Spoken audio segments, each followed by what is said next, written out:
What's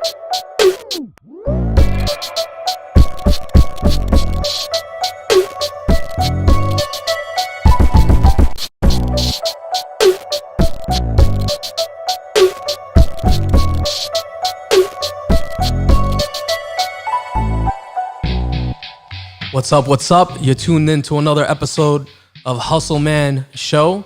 I got a special guest with me today. I've known this guy for quite a while. I've had a lot of people that I've met over the years. I'm gonna say this is one of the most interesting people that I've met. He goes by the name of Kev Decor. Okay, he's an artist, a content creator. He now lives in California, and I was speaking to him the other day. We were talking about just different content strategies and stuff, and it just bumped into my mind. I said, I gotta have him on the show. I gotta have an episode on his journey, what it is that he's done, and I want to introduce him. Kevin, you want to tell him a little bit about yourself? Thank you, man. I appreciate that. So my name's Kev Decor from New Jersey, Atlantic County, to be specific, Southern New Jersey. I've known Mohammed for a couple years now. Very, very solid individual. I appreciate that, bro. I'm a musician, an artist, multidisciplinary artist, I would say. Music being my main medium, video. I also write articles every now and then. And I'm an artist. So it's a pleasure to be here, man. Thank you for having me. I appreciate that. Thank you for being on here. So some people say that they're an artist. I'm going to be honest. I've met a lot of people over the years, and they talk about their art, and I struggle to believe in the fact that they're an artist. From the first time that I met this cat, and let's keep it real, we've not always seen eye to eye on things. But from the first moment that I've met this guy, really shortly after that, I really became to understand that this guy really is an artist, true and true.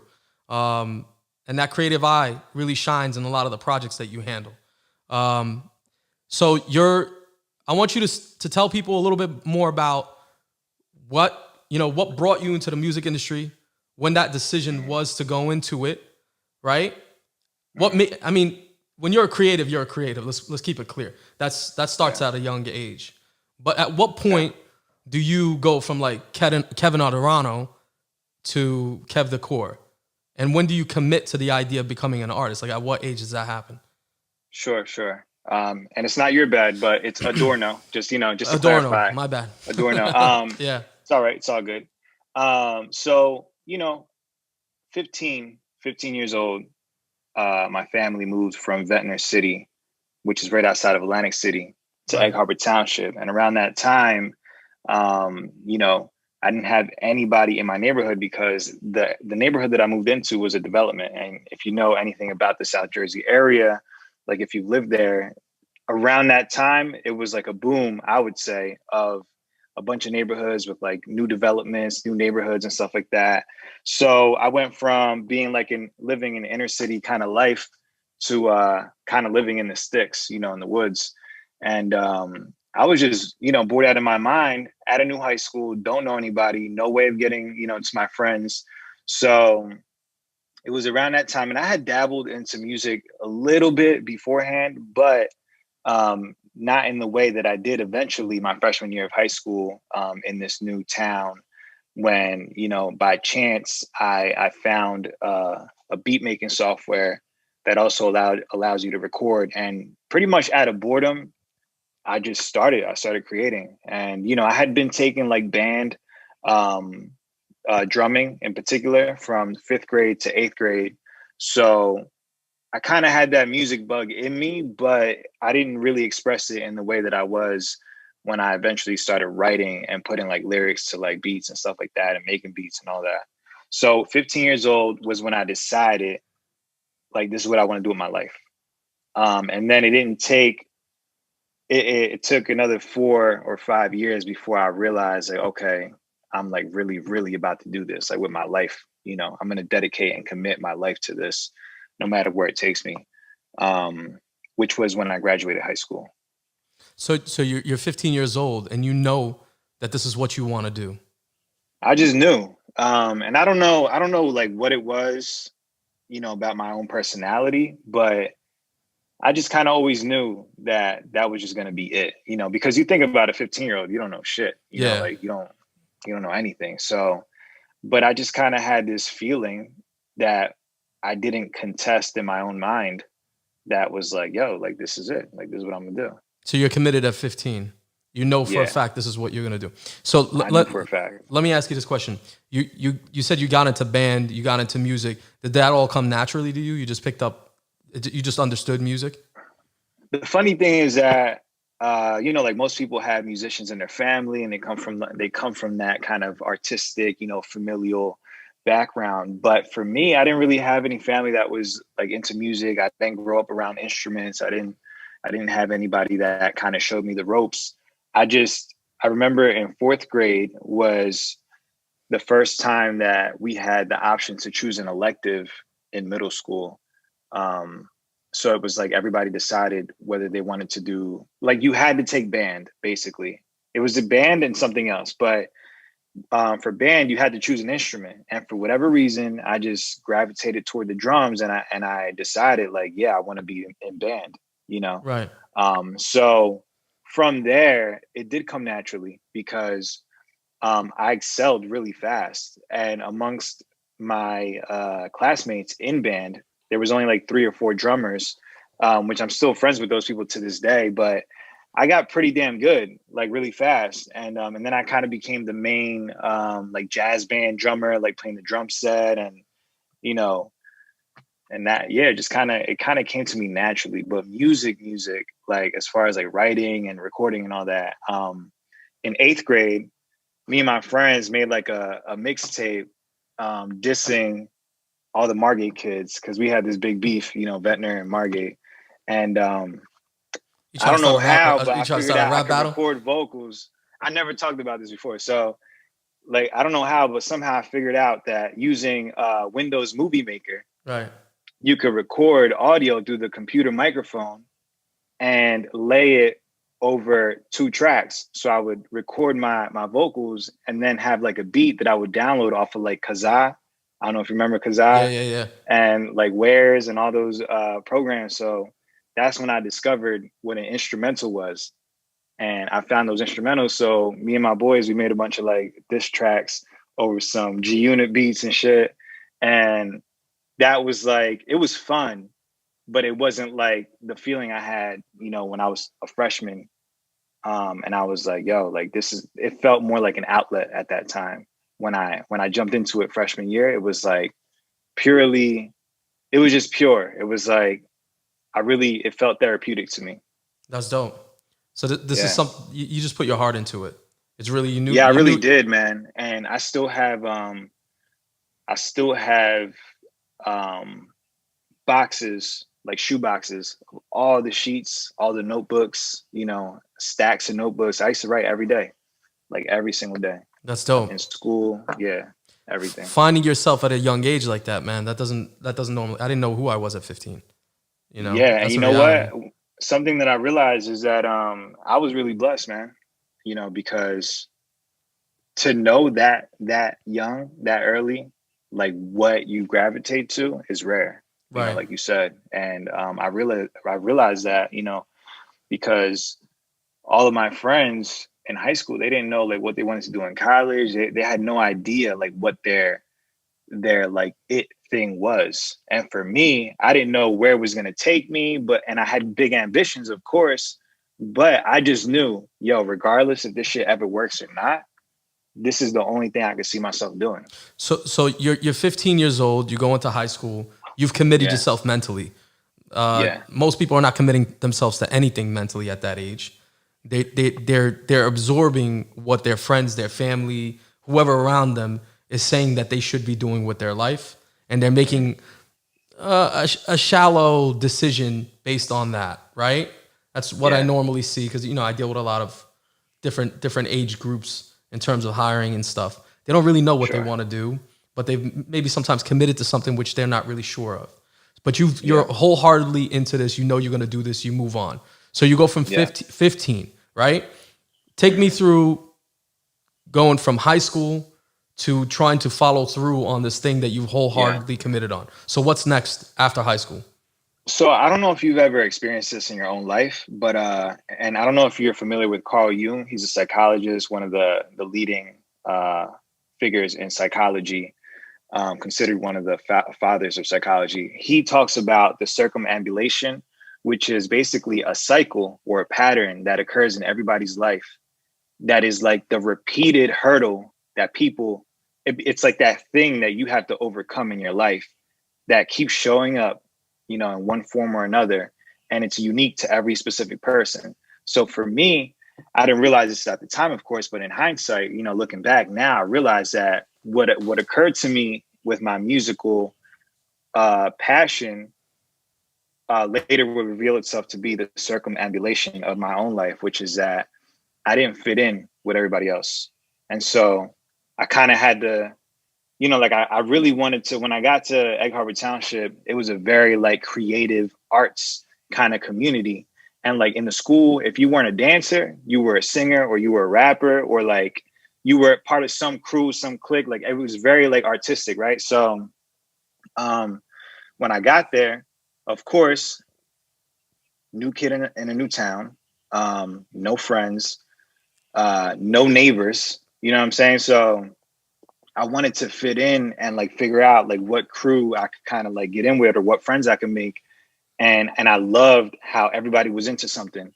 So I really tried to like connect with people on a musical level. But of course, A, I was ass at that time. And B, I just, for whatever reason, man, I couldn't like fit in with anybody. So I really, throughout my high school years, I really learned how to kind of keep my head down and focus on myself and just kind of be in my own little world.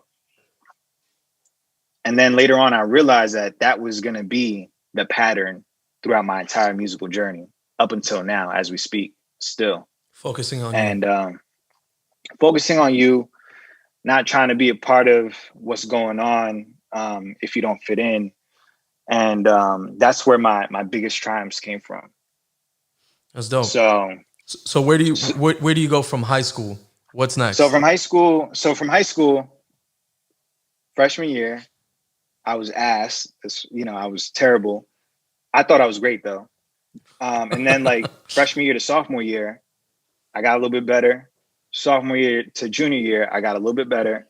And then junior year to senior year was when like people that I kept showing my music to started to be like, yo, like, okay, like this is kind of, you starting to like get something going, So um so then it's so funny because it's gonna seem so minuscule to like everybody else, but at the time it was a big fucking deal. There was this guy who was part of this like pretty well known local rap group who basically thought he was being funny, like kind of challenged me to like a battle. So he went home, recorded a diss track. I went home, recorded a diss track. Of course, I was the unknown kind of underdog or whatever. I would just always be in the back of the class writing. Nobody really knew like what I was up to, but I dropped my diss track on MySpace Music. He dropped his, and like the whole fucking like all my people went crazy, and I kind of became known, kind of like as a battle rapper because I also did a bunch of cafeteria rap battles, and I really like surprised a lot of people, that kind of didn't know like what I was up to. So I kind of like started to feel like very confident about like my abilities because I went from like being relatively um, not liked and unknown amongst my peers to like kind of being respected in that small community. And then, and that all resulted from me like like eventually deciding to stop trying to fit in and get along with the people that I wanted to do things with and instead focused on my craft and just wrote like every day. You know what I mean? So that was kind of like high school in a nutshell. Once high school was over, everybody's rushing off to college and everybody's like unsure, but obviously the usual pressure that people feel from parents and stuff like that. Everybody decides to go to college. But me, I decided to hang back and really think about what I wanted to do because I knew for a fact anything academic was not going to be my path. Right. If it didn't have anything to do with music or creativity in any kind of way, it wasn't going to be for me. So I didn't go to college when everybody went to college. Instead, I kept working on music. So I would say like 9, 10 months into that year after high school, after graduating, my boy hits me up. He's like, yo, I don't know if you know, but they have schools for like audio engineering and music specifically for that. Right. And I was like, really? I don't know why, but I was so late to the idea that I could actually go to school for music and like do something with it. You know what I mean? So when he sent me this, I literally Googled it. I found the school. It was called the Institute of Audio Research. It was in New York City, in Manhattan. And right away, instantly, I was like, "This is it right here." You're hooked. Um, You're and ready to then, go. and then my boy, my best friend, he told me about this other school called Full Sail, which was basically like the same thing, but it was like way more like bougie. It was like way more like, they had a campus. It was crazy.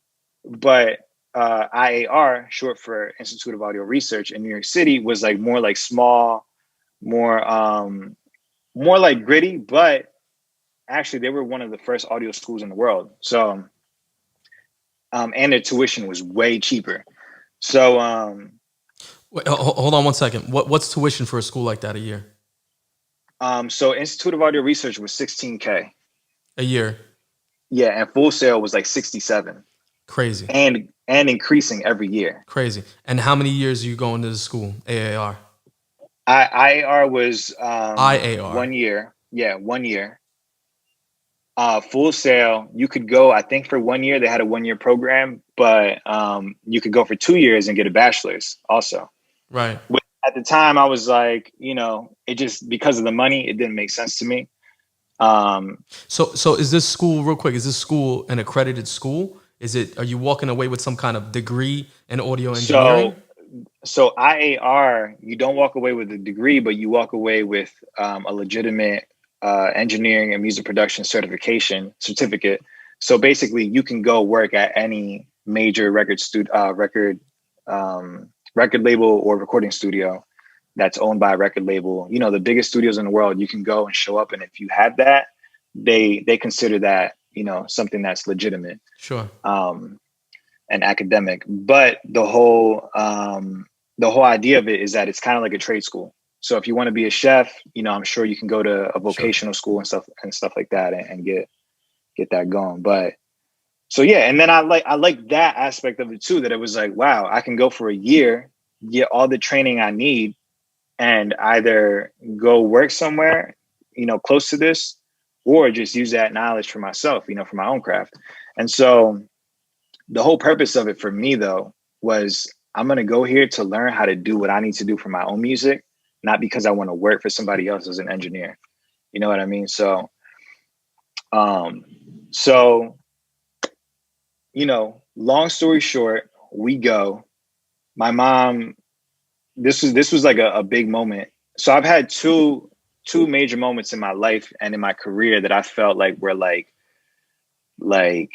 ain't no way in the fucking world this can happen unless it was meant to happen. You know what I mean? So we went to see the school, look for apartments and stuff like that. Went with my best friends. They were going to come with me too. And basically, there was no way my mom was going to get approved for like the loan to pay the tuition. So we're sitting there with like the school, I forget what they call them, the people that are in charge of like onboarding you.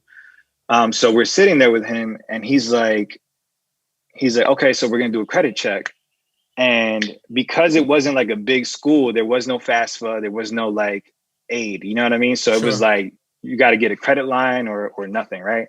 So, my mom told me, she was like, oh man, like, I don't think I'm going to get approved for this. She didn't know that there was no like government aid or anything like that. So, and I didn't either. So we're sitting there with the guy and she's like, I could tell she's like heartbroken because she really wanted to do this for me. But the guy was like, you know what? We should just try it because you never know. So he runs her credit. She somehow, some way gets approved. And I was like, damn, like it was just like an all or nothing moment. And the reason why I consider it to be such a life-changing moment was because had she not gotten approved, I wouldn't have gone. And that moment was so monumental to my development that I don't know, like what I would have been on a completely different path. Maybe I would have been in the same place, maybe further, I don't know, but it was just so big for me at the time, looking back. So she got approved, and tuition was $16K. So now I'm getting ready to go to the school. So so I moved to New York. Well, first of all, rewind. Had no apartment, had no place to live. And like school starts on a Monday and it's a Friday, right? So I end up deciding like, yo, I'm gonna have to drive to New York and back every day. I don't know for how long, but until I find a place to stay at. Wait, So hold on. Let me just stop you right there. So you go to New York, you don't have a place to stay, but you just barely get the economics right. Your mom yeah, gets approved for this loan. You yeah. barely get in, but then you decide you're gonna commute back and forth. For reference, that way people understand. What kind of commute would that have been for you, back and forth every day? So that's 2.5 hours one way. So Okay, that's so it's a 5 hour 5 hours. commute. Yeah, 5 hour commute a And, and day. and the reason why you wanted to do this is you didn't have any money to get an apartment. You're like So I you're didn't have any 18, money to 19 at the time. afford. Yeah, I didn't have any money to get an apartment. And I was trying to find something affordable, but at that time, and I'm sure right now too, the market was crazy for Yeah, apartments. So like, unless you were getting something like in fucking Harlem, right, like in a fucking project building, right. like you weren't gonna find anything like decent, right? So I decided like I gotta do this shit, I gotta do what I gotta do. So without knowing how long this was gonna last, I started driving up and driving back. And that shit was crazy. I would get up For how at long? So I did it for I think a week and a half. And then suddenly, out of nowhere, a coworker of my mom's at the casino tells her that his wife's sister has a spare room in her apartment that she's renting out in the Bronx, South Bronx. So of course, it was a little expensive, but it did the job, right? Sure. So got the room. This is my first time, even though it was only 2.5 hours away. You got to understand, at this time, I think I'm 19 or 20, and I've never been, away from home like that. And we're talking about the Bronx, right? So like, this was not fucking, Sure. it was not a walk in the park type of place, right? Sure. So I get there, move in, and yeah, I'm on my own basically. Like this very old lady, and I'm so grateful for her to this day. I should call her, see how she's doing. Maria, it was just her, and like the other room wasn't rented, so it was just me and her. But basically, she lived her own life. She was barely there, and I'm just like, this is it. I'm out here, right? So basically, man, that was tough for me, man. That was tough, and I really learned, the difference between real friends and acquaintances at that time period. That was one of those life lessons too, because my phone was so fucking dry, bro. Like I remember like the first or the second night, like I got emotional, man, because I just felt like, yo, like I'm out here by my fucking self. Like it was just crazy. And yeah, man. And then every day I would commute to school, like 40 minutes, 45 minutes. So I would take the 4 train from South Bronx, 176th Street to be specific, down to Manhattan. And I would take it back. And then as soon as I got home from school, I would work on music, like apply all the shit that I learned. And I did that for a couple months. And yeah, and then eventually I had this experience that created a fork in the road for me. And at the end of my program, so first of all, the program was great. I met a lot of people, made a lot of connections, a lot of people that I still kind of stay in touch with every now and then to this day. I'm so grateful for that time period because it really taught me a lot about myself. It taught me a lot about my craft. It gave me the tools to continue to build on my tools and my craft for the next 7 years, based off of that knowledge. And I was like the guy that sat in the front of the class. Like I wasn't trying to talk to nobody. Like I was there to I was on a mission. Um, but I learned so much. And yeah, I'm just so grateful for that time period. It really taught me a lot. It was hard, but it was great. It was what I needed.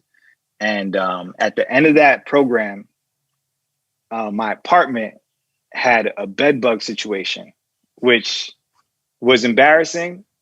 And bro, like I was like, it was crazy to me. It was just so crazy. And like the building that I lived in was like a hood ass building. Like it was a project building, you know.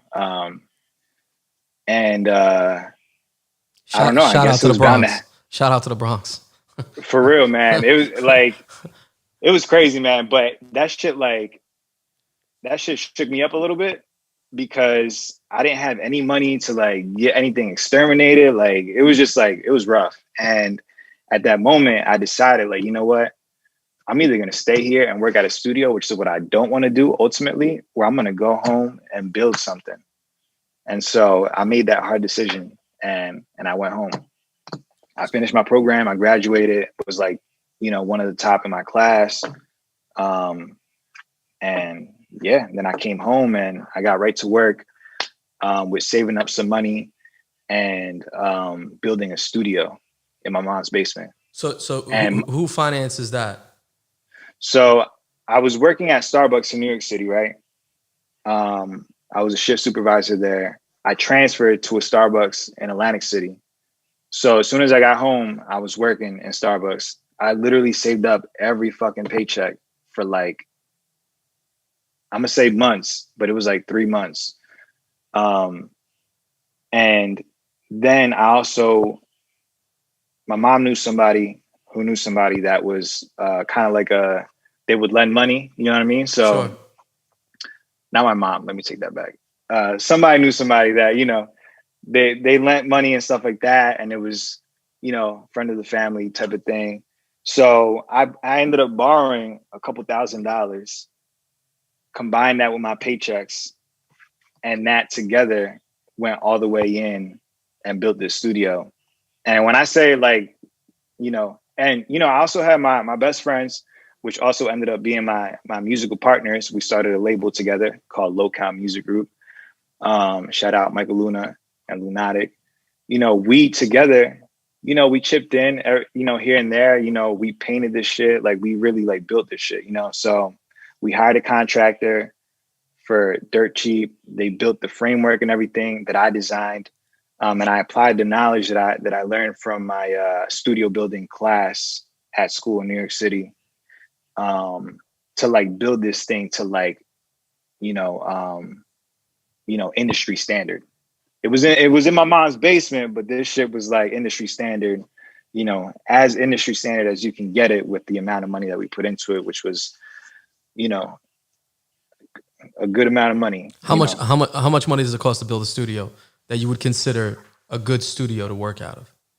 Back then, between 15 and 20, you know, if you're like on a shoestring type of budget. Yeah. Back then, but now under 10K easy.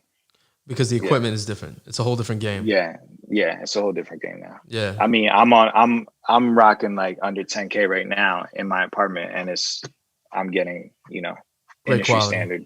Yeah, so that also has to do a little bit about, you know, what you're able to do too. But yeah, so built this studio. This is 2011, just to paint the picture, right? So I went to audio school in 2010. I graduated in 2009 from high school. And then I graduated from the audio program at the end of 2010. So 2011, I get home. And from 2011 to the end of 2011, we bang out the studio between saving up, getting the money, building it, design, everything. And then 2012 was when like we really kicked things off. So 2012, I start operating the studio basically as like a business. So, you know, I started recording all the local artists, and I started like, I just went ham on trying to like capitalize on the studio and create a community, actually, you know, a community with all the artists in the area, because at that time, nobody was really offering any any industry quality studio services and equipment. The biggest name in South Jersey at the time, and probably still, was Ronnie Jerkins. And so if you've never seen the inside of Ronnie Jerkins' studio, which I haven't, I mean, you got to build your own shit. So that was my whole approach. Where was his studio? Was it in Northfield? Egg Harbor Township. Egg Harbor Township. Yeah. So real quick, your mom, she takes out that loan, right? I think we just kind of hovered over that. Yeah. Parents that are supportive, right? That was everything. I mean, that doesn't automatically happen, right? Nah. Not all parents are supportive, and not all parents are supportive of that kind of craft, right? Because that's a very specific craft, and there's a lot of risk involved. So some parents, the music industry is a tough industry. Based on my limited knowledge, I kind of hover over it. There's a lot there. It's not an industry. It's not an easy industry to get involved in. So not many parents are going to be quick to say, you know what, I support your decision. I'm going to help finance it. So talk a little bit about that in terms of how supportive your mom was. Yeah. So my beginnings with all of this from day one, I remember my mom got me my first computer when I was like, I must have been like, I don't know, like 15 or something like that. Right. Maybe like 13. My mom got me my first computer. And at that time was when computers were starting to get a little bit more affordable. So you had like the 256 megabyte, HP or Gateway type of thing, you know what I mean? That you can get from like Sam's Club. So, and so my mom is from Dominican Republic. She's very old school. A lot of Dominicans are very old school. That's just part of the culture. And so buying a computer was a big, big no, right? But her friend convinced her. And I remember she had somebody like my cousin's friend who was like into computers come by and like install parental control and all this stuff. It was just funny. But so that was the computer that kind of like initially I found a way through Windows Movie Maker to kind of start recording shit. But fast forward, freshman year, when I got that beat program, I basically took my mom's debit card without her knowing and ordered the software. It was like $20. It was a CD-ROM for a computer program. And I saw it as a MySpace ad, which is crazy just to think about, like, damn, fucking marketing. But anyway, or advertising. Yeah. I got this program called Hip Hop EJ4. It was the 4th version. I got it, without my mom really knowing, because at that time it was like fucking sacrilege to order anything off the internet with a fucking credit card or a debit card. Right. So, if you have immigrant parents, like the internet was such a weird, like unknown thing. It was very suspect. Super suspect. It was very suspect for a long time, and we take it for granted right now. You Amazon everything. You're buying stuff online regularly, but that wasn't always the case, bro. Like a few years back, that was not the case. And also, that's not the case overseas, right? That infrastructure that exists right now for fulfillment of orders. Oh, hell no. Man, it's crazy to me. Like Amazon could never be built in an environment where that infrastructure doesn't exist. They're leveraging all of that infrastructure. When you get an opportunity, there's a video on YouTube of Jeff Bezos, talking about he makes an analogy with the way that the electric grid system developed and allowed for like appliances and television and radio. Okay. He makes that analogy with Amazon. Wow. Right. So that's like, deep. No, it's very deep. So for example, like there would never be an Amazon if there was no USPS, if there was no roads, right? Yeah. If there was no UPS, no FedEx, no like infrastructure. They actually stood on the shoulders of years and years of development, right? We have like social and political, some sort at this point, you would say, of there's stability and safety in this country. Yeah. 90% of packages in other countries are getting robbed. Let's keep it 100. Here, that's not the case. You know, when you get a package from Amazon, you're gonna get your pack. I mean, they do get it happens. That's what I was gonna say. Yeah, but it not happens, not on the but bro. not like No, they would never be able to build $1 billion, multi-billion dollar. Did you hear the stat on Bezos? He just throughout the pandemic, I think his net worth went up a few $1 billion. Like not like 1 billion, like a few billion. I don't have the exact numbers, so I don't want to misquote it. But his net worth goes up a few $1 billion during the pandemic. You're talking about infrastructure. This is a first world infrastructure. If your family's from the Dominican Republic, if your family's from Morocco, if your family's from Mexico, if your family's from all these third world, I guess they would call it third world nations or second world nations, you don't have the luxury of that infrastructure. Absolutely not. Right? Yeah. And also one other thing I just want to tell you, the luxury of studying music, that is a luxury of the first world. Yeah. Right? Yeah. So absolutely. So think about what hierarchy of needs have to be filled in order for you to say something as audacious as I want to study music and art. Yeah. Even 100 years ago, you couldn't pursue writing even as an author, Absolutely. like as a profession. That was not something that was even an option. So absolutely. Yeah. Very, very fortunate. Yeah. Very fortunate. So you go. I only got the software because it was so like cheap, right? Yeah. That I don't think that if it popped up on my mom's radar, like her bank account or whatever, I don't know what the fuck I was thinking, but I was just like, I'm gonna just order this, right? So I did. And, eventually she found out about it and it was cool. Everything was fine. But that software was quintessential to everything else because that was like the building blocks. So this was a $20 software. $20 CD-ROM. What did that software? Hip Hop EJ4. Yeah, what was that software? Why was that software so important? Like, what was it? Anybody could look this up on Google or probably even YouTube. I've looked it up before. I found the cover and everything, and there's like screenshots of it. So basically, it was a software that allowed you. It had a loop library within the software of like different drum loops, different melody loops, different like sound effects. And you could just drag these loops into a grid and like Legos, but with audio, make something. Wow. You know what I mean? And then they had the ability to where if you had a microphone on your computer or you got a microphone from Radio Shack because they didn't have internal microphones back then. So I got an $8 microphone from Radio Shack, plugged it in, and I was able to record vocals through basically like a webcam mic for a while into that program and export it as one song. Yeah. So at that time, we had the iPods, I had this like busted ass iPod that I got for super cheap. But I would export it, make my songs, export it, show it to my people at school. People would kind of be like, and then over time it got better and better. But so that was like the early stages. Real quick, you kind of hovered over this point, but I'm still trying to digest. Oh yeah, yes. Yeah. No. That you leave New York to come down to South Jersey, right? Yeah.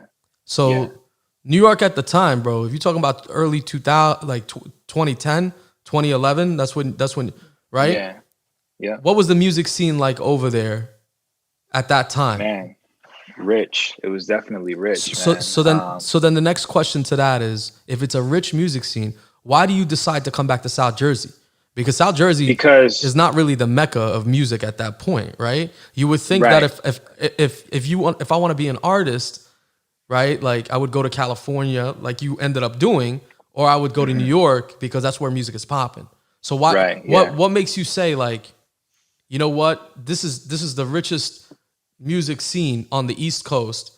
It's probably there in like Florida at the time, right? It's popping. Florida, Atlanta. Miami. Yeah. Atlanta, I don't think was in the conversation. I didn't even know Atlanta was a place until later, like 2015 and stuff like that. But why did you decide to leave if it was such a rich area for music? Because traditionally at that time, that period in time in music, the frame of thought when it came to like the path that one would take wasn't in alignment with what I knew I wanted to do. So the path was go to audio school And within the school, they had programs that helped you land internships at all the major recording studios. That was the only thing that they promised you, that they would like go hard on trying to get done for you once you completed the Place you in program. an internship. Yeah, place you in an internship. Did you do that or no? No. So that was the fork. I was like, and it was just common practice and knowledge at the time that when you go to intern at a studio, you're grabbing coffee, sweeping floors, cleaning bathrooms for like 4 years minimum. Right. Minimum, before you even get to be an assistant. And then once you're an assistant, you got to put 5 years in minimum. And then on the off chance that guy that's the head engineer gets sick, and like you're the only person that can record, you know, fucking Nelly or Ja Rule or something, and like he loves you for some reason. Yeah. That was like the only way. And that was just like such a concrete way of thinking at that time that I was like, that's definitely not what I want to do at all. And I don't know why, but I've always been very aware, like hyper aware of time. So in high school, I would go to ShopRite and I would be like, yo, why are like 50 and 60-year-olds working at ShopRite? You know what I mean? Like, I don't want to party now, work hard later. I want to work hard now and relax later. So I don't know why, I've always thought about it like that. So I was like, I don't want to put 5 years into something that I don't want to do and then decide that it's not for me. Right. So I'd rather take this risk right now, but have it be a trajectory that is in favor of what I want to do with my life, you know? So I saw New Jersey as a gap that could be filled. And I felt like I could fill that gap. You thought there was nobody in Jersey providing music service, a place where creators can come in order to create their content, their music specifically. Yeah. Because you were not on video and photography or anything like that. You were just specifically on music, and you thought that you would knock out two birds with one stone. I'm going to build this studio. I'm going to leverage this studio for myself, and I'm going to fill the gaps with other artists. So you want to turn it into a business. Exactly. Gotcha. And basically in New York, my recording situation was like none. I still have a picture of me with like my studio set up in New York. I post it every now and then as a reminder. Like 2010, I had a bed mattress, the one that I would sleep on. I would post it up against the wall with the fucking covers and everything on it still. Hang all my clothes in my closet up on the frame that's under the mattress on the side, just to create kind of like a vocal booth. You know what I mean? So, but it was, I mean, when you live in an apartment building in the Bronx, bro, like the noise does not stop all night long, all day long. So I had this like hurdle of trying to record good quality audio that was not being met either. So if I stayed in New York, worked my ass off and interned to work towards something that I didn't want to ultimately do and didn't have a place to record, I was like, man, I'm losing big time. But if I go to Jersey, all my basic needs are met because I would be able to utilize the space at my mom's house. So I wouldn't have to worry about rent. I could build a business and I could have a place to do my craft, you know, in peace.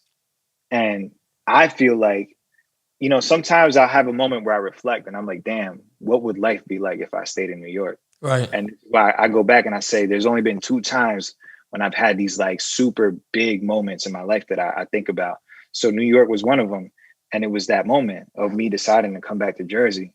Because had I stayed in New York, my life would no doubt be different. So if you turn back the clock, would you have stayed in New York?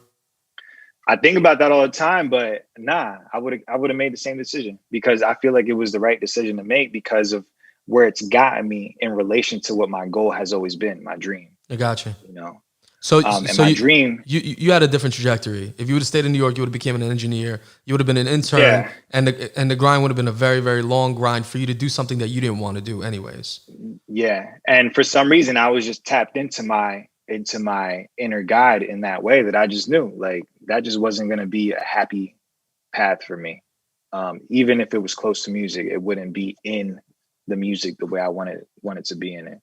So you come back to Jersey, you build the studio, you borrow money, you scrape it together. I borrow money. Y'all painting walls, building stuff on your own, buying equipment that is hard to afford because you're young.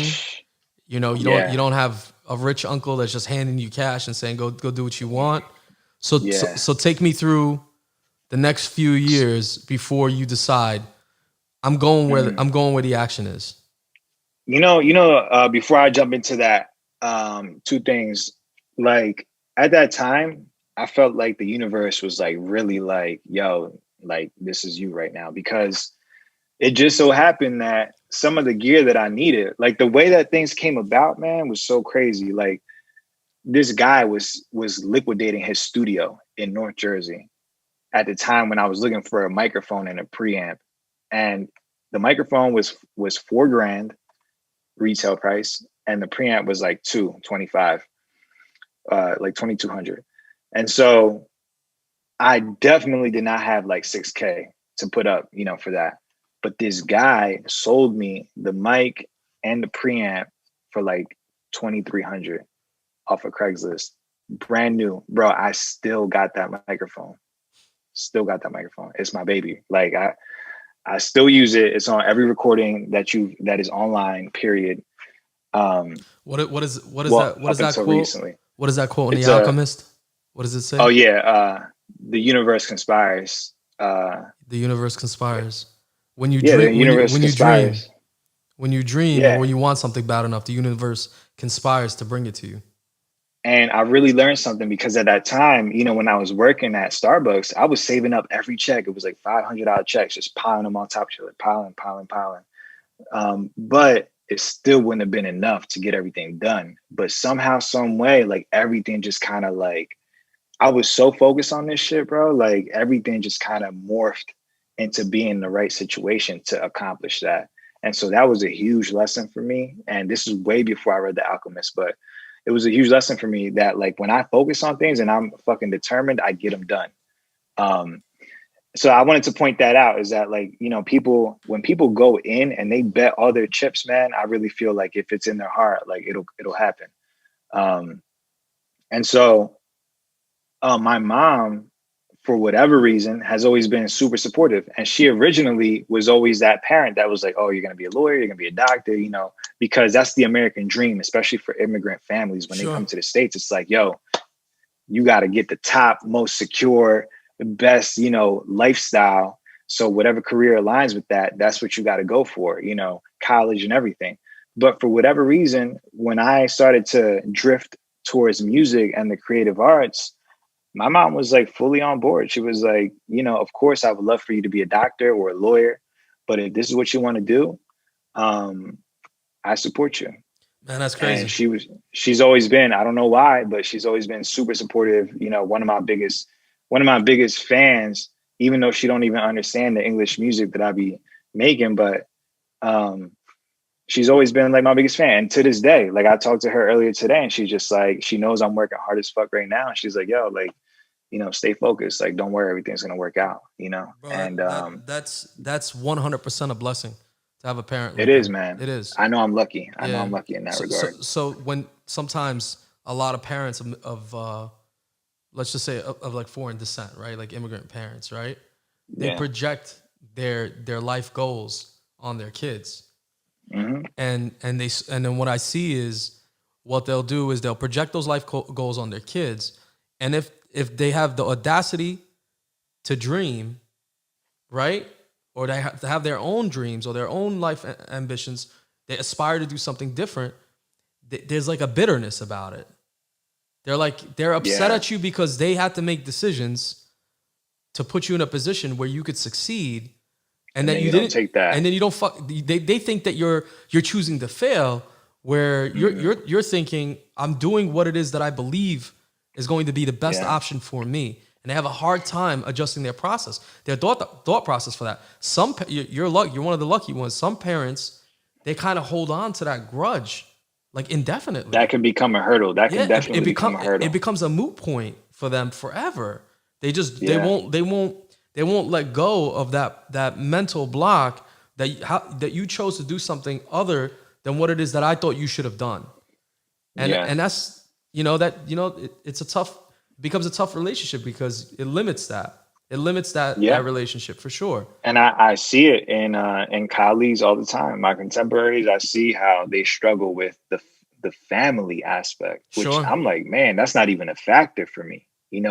like, yeah, and for a while it was, because I'm like, damn, like, I was really, I guess once I became aware that like my music wasn't for everybody, I was like, damn, I hope, I'm not like upsetting anyone. But at the same time, I was like, nah, like I know I got the people that matter, their support. And at the end of the day, this is my life, and I just gotta do me, For sure. So For sure. yeah. So what was the other point that you had said? You were like,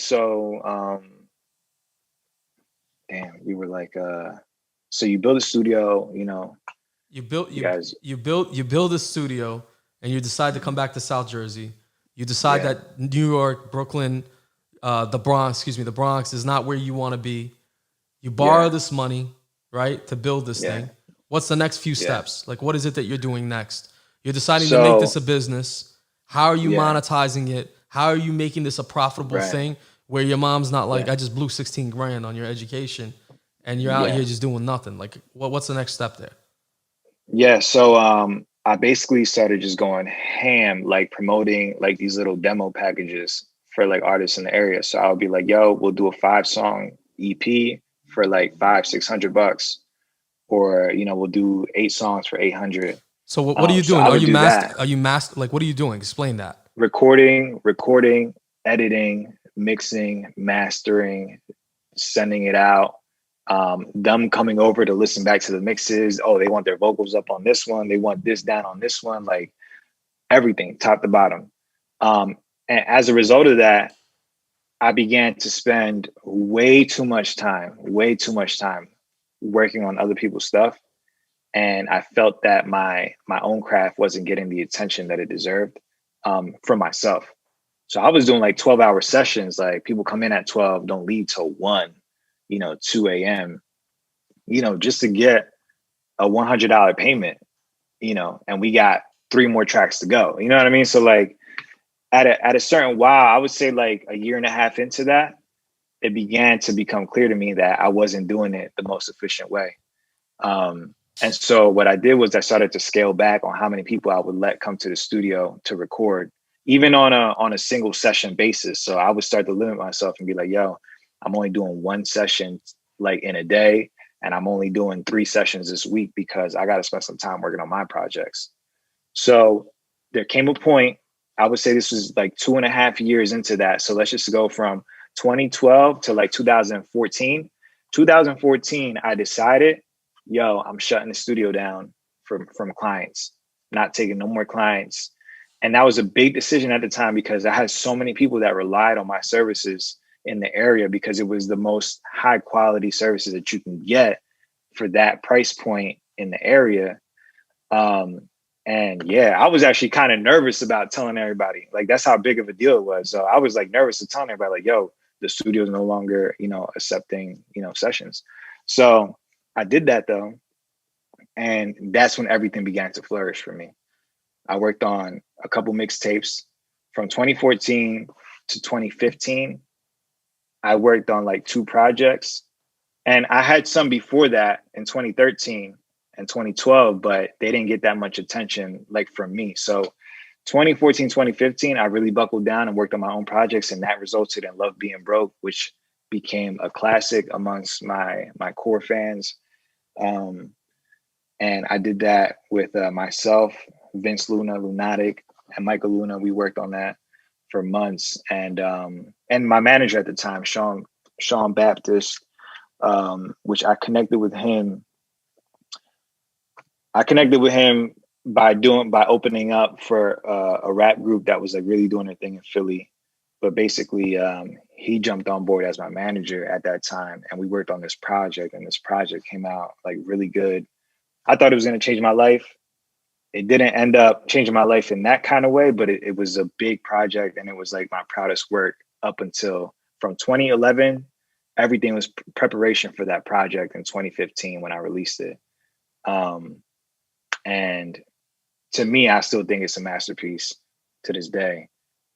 So 2015, I would say, was my official ascension to like, okay, I'm a full blown artist. Like Like I'm about to break into the game type of thing. So wait, hold on. So You meet this guy at a show. You're opening up for a different act. You meet this guy at a yeah, show. He's managing a different act. He goes, wait, hold on a second. I think this guy got some talent. Let me see if I can connect with him. And he ends up being yes, he ends up being a manager. sort of. So basically, 2014, I'm like really trying to expand because I'm like in my full artist bag, right? So at the time I was trying to figure out, man, how can I get shows? You know, how could I like expand to like Philly and New York, like to do shows and shit? Because I had done a bunch of open mics and stuff in New York, and that kind of got me that like New York City's like the trenches when it comes to live performance. Like you got to get your stripes in New York City. So I did that when I was in New York. But so I'm home now, and I'm like, okay, I got to get back into the swing of live performance and stuff. So my younger brother, Kenny, he must have been like 14 at the time. He sends like a cold email to the manager of a group that he was a huge fan of. That group was called OCD Motion Twist. I don't believe they're together anymore. Recently, I think they broke up, but I could be wrong. But anyway, they were like popping in Philly. They were like, they made it type of thing, right? So he sends a cold email to their manager. I don't even know. Like, this is my younger brother. I'm like, I don't even know if he even knows how to use email. But he sends an email. Their manager responds after listening to a couple of tracks, and he's like, yo, this is fire. I'd love to connect, come out, open up for Motion Twist at the TLA in Philly, which is a legendary Yeah, I'm venue. familiar with TLA. So I was like, fuck, like I lost my shit. I thought it was like, I was like, yo, it's game over. Like we about to go on tour, you know, all this stuff. So anyway, we do the show, tear it up. I remember they came out during my set, like, who the fuck is this, right? Like, it was fire. And I had a bunch of people come out from Jersey. It was dope. So we killed that, right? Their manager at the time, and I don't want to put too much of his business out there, but he basically was thinking about leaving the situation of managing them. And he thought I had a lot of potential. He wasn't the guy that I mentioned. He was like another guy. So we linked up, and he's like, yo, a couple weeks later, after sending him music, he's like, yo, I think I want to start managing you. He's like, you know, I got a lot of connects in the industry, and I feel like we could do a lot of damage. So I'm like, yo, let's fucking go. Right. So at this point, this became the biggest moment in my career up to date. Right. So, this is before. Let me stop you right there. Before Love Being Broke, quick. Let me stop you right there. When you're an artist like that, and somebody says, I want to manage you, how contractual is that obligation? Handshake. It's all handshake. At that point. So there's no contractual obligation. It's not like you guys are signing a deal together. This is somebody that sees talent in you and says, listen, I think I can take you a little bit further than where you're at.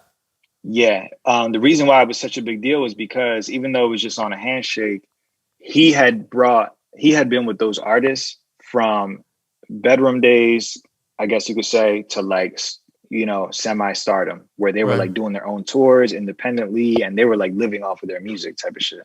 So I took it as like, yo, shit, well, if you did that, then you have the tools and abilities to help me take what I'm doing to the next level, right? So this was before Love Being Broke though, right? So this is like early 2014, late 2013. So we start working on an EP. So he's like, all right, the first thing we got to do is get a body of work together so that I could present it to the proper people. So for like 6 months, bro, I work on this 10-track EP, like my best work. At the end of this 6 months, he starts giving me the runaround regarding launching the project. And he's like, yo, I got some things happening, da-da-da-da-da. Long story short, he ends up telling me that he's dealing with too much stuff emotionally and in his life where he can't give the project and my career its full attention, his full attention. So he was like, but what I am going to do, I'm going to have to step away from this, unfortunately. But what I am going to do is I'm going to put you in contact with my guy who's also a manager, and he works closely with the guys right now. So that ended up being the guy, Sean Baptist. And he's from where's he from? Not Buffalo. What's the other place in New York? What? New York's a big place. You talking about the know, city, or man. you talking about outside the city? No, it's outside the city. It's not one of the boroughs. New Rochelle? Nah, it's the other one. Fuck. Oh, Albany. Albany. So he's from Albany, right? So he so he connected me with him, and we had a conversation, and he was just like, yo, I'm gonna help you out. So it was another handshake type of thing, right? And I was like, yo, I was like very hesitant because I was kind of like I was fucked up over that last situation. I was like, man, I just put all this work into it. And then he listened to the project and he's like, yo, this is good, but you got potential to do better. Let's scrap that and work on a whole new project. Wow. So that project never even came out, which still like fucking bugs me to this day, because there was some good ass music for that time period of where I was. But so we start working on what then became known as Love Being Broke. So that was a long process. Like I would say like 8-9 months, but it was my best work to date at that time. Came out in 2015. I finished it at the end of 2014, came out in 2015 because of the whole rollout plan that we had and everything. And basically he had like, I'm gonna say he had what you would call like barbershop connections. You know what I'm saying? Like he knew people, but it wasn't like he was calling up any labels or anything like that. You know what I mean? Like he just knew a couple of people in the business and stuff like that. But it wasn't anything life changing. Solid dude. You know, I'm still friends with him. We've had our moments, but solid dude. And we ended up making something great. You know, I was proud of that. So where do you go from there? You make this album. It gets distributed. How does he distribute the album? So what we did was we formed some very surface level connections with some of the blogs that were at the time, you know, big blogs. So like DJBooth.net was a big one. Good Music All Day was a big one. And maybe a couple others, but when the project launched, all the people that were supposed to launch it, like completely flaked. And it was a bad launch because of that. So, you know, we released 2 videos and leading up to the album launch. Then we launched it. The blogs that said they were going to launch it didn't launch it. Fucked up our game plan a little bit, but eventually like a week or 2 later they picked it up and, you know, they showed love, so it was all good. But basically we had our differences about how everything came out at the end, and that's when I kind of decided, like, you know what, I'm gonna just go my own way, you go your way, and you know, there's no beef, but you know, time to expand, you know. So that was a big moment, that was a big chapter, because it was the end of a chapter. Once we kind of split. So where do you go from there? You release this record. You don't feel like it's getting he's not doing his job as a promoter or a distributor or whatever the case may be. Whatever it is, it didn't get distributed correctly. So where do you go from there? How do you muster up the courage to keep going at that point? I'm not gonna lie, man. I don't even think heartbroken is the word. You know, I really felt like the quality of the music in that project was like so contemporary. It was different, but it was at the quality and at the level of the biggest names in music. And I still believe that to this day at that time period. So I thought that project was going to change my life and everybody around me. It didn't. And it took me a couple months to kind of get myself together to like muster up the confidence and the courage to be like, man, fuck all that. Like, I'm gonna just continue to just pump these records out. So what I did though, that was different, was that I saw how much time I put into that project and what the results were. It did get attention. It did get some attention, but I was expecting that project to get like Chance the Rapper, acid rap level attention. Right. It did not. Right. And the difference was that while my project appeared on 1, 2 blogs, that Chance the Rapper Acid Rap, when Was that came everywhere. out, it was everywhere. So what was the difference? Literally everywhere. Right. What is the difference between that album's distribution, and I guess you answered that question with this guy having barbershop connections. He was not an industry insider to distribute it that way. But elaborate on the differences between somebody, because Chance was independent, right, during that time, right? During Acid Rap? So even to this day, even up until last year, there's still a lot of speculation around what his trajectory actually was, because at that time, I just wasn't conceptually experienced enough in the industry to really understand how the machine works. How it moves. You know what I mean? So and by the way, because I'm sure one day he'll see this, like I'm not throwing any shade at anybody. I'm just, giving my experience. So he knows it's all love. But basically, we tried to like hit people up and be like, yo, we got some dope music, this person, that person, like just check this out, let us know if you would like to support it. And a couple people did. Right. But Chance the Rapper, he had, whether you want to call it PR or resources in high places, I don't know what the fuck, but he was on everything. 2 Dope Boys, DJBooth.net, Good Music All Day, Fake Shore Drive, like everything, Hot New Hip Hop, whatever it was at that time, he was on there. Why do you why do you think all these blogs, all these distributions supported his record like that? Or, I mean, what is the difference between independent manufactured? label? It's manufactured. It's not like they all on the same day heard it and were like, yo, this has to go. It wasn't that. That's what I would consider to be organic, truly independent. It's like somebody heard your shit and they're like, yo, this is fucking fire. You know what I'm saying? Or like you really did the legwork of hitting everybody up, meeting everybody, making those connections and building those relationships, and everybody just happened to fuck with you. But what that was a baby version of what labels do today, still do today. You know what I mean? It was like everybody got the directive from whoever and was like, yo, on this day, this goes out. Here's the money. Here's the relationship that you're continuing to coddle.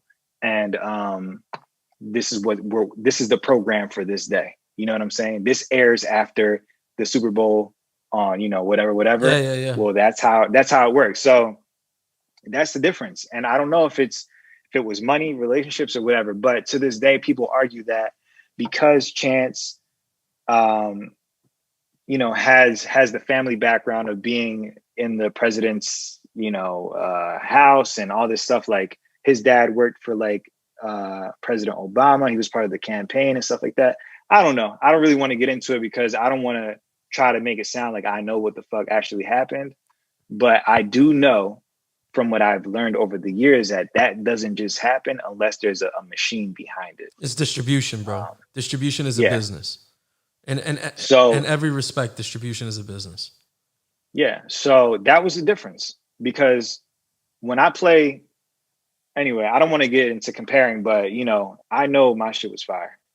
Right. So you can't convince me otherwise. So you're going through this process, things are not working, right? Yeah. Do you ever stop to think to yourself, maybe I need to educate myself in a different area? Maybe I need, do you start to think to yourself, what other options do I have? Are you educating yourself generally in other areas? Or are you so committed to your craft that it's like, I got blinders on, I got tunnel vision, bro, and this is all I want to do? Nah, I'm a person of many hats and many skills. And anybody that knows me can tell you that I'm not somebody who just accepts things as they are and well, fuck it, I'm gonna just do this because this is all I know how to do. No, I'm the kind of person that used to take apart remote control cars because I just needed to know how the motor worked. And I figured out how it worked.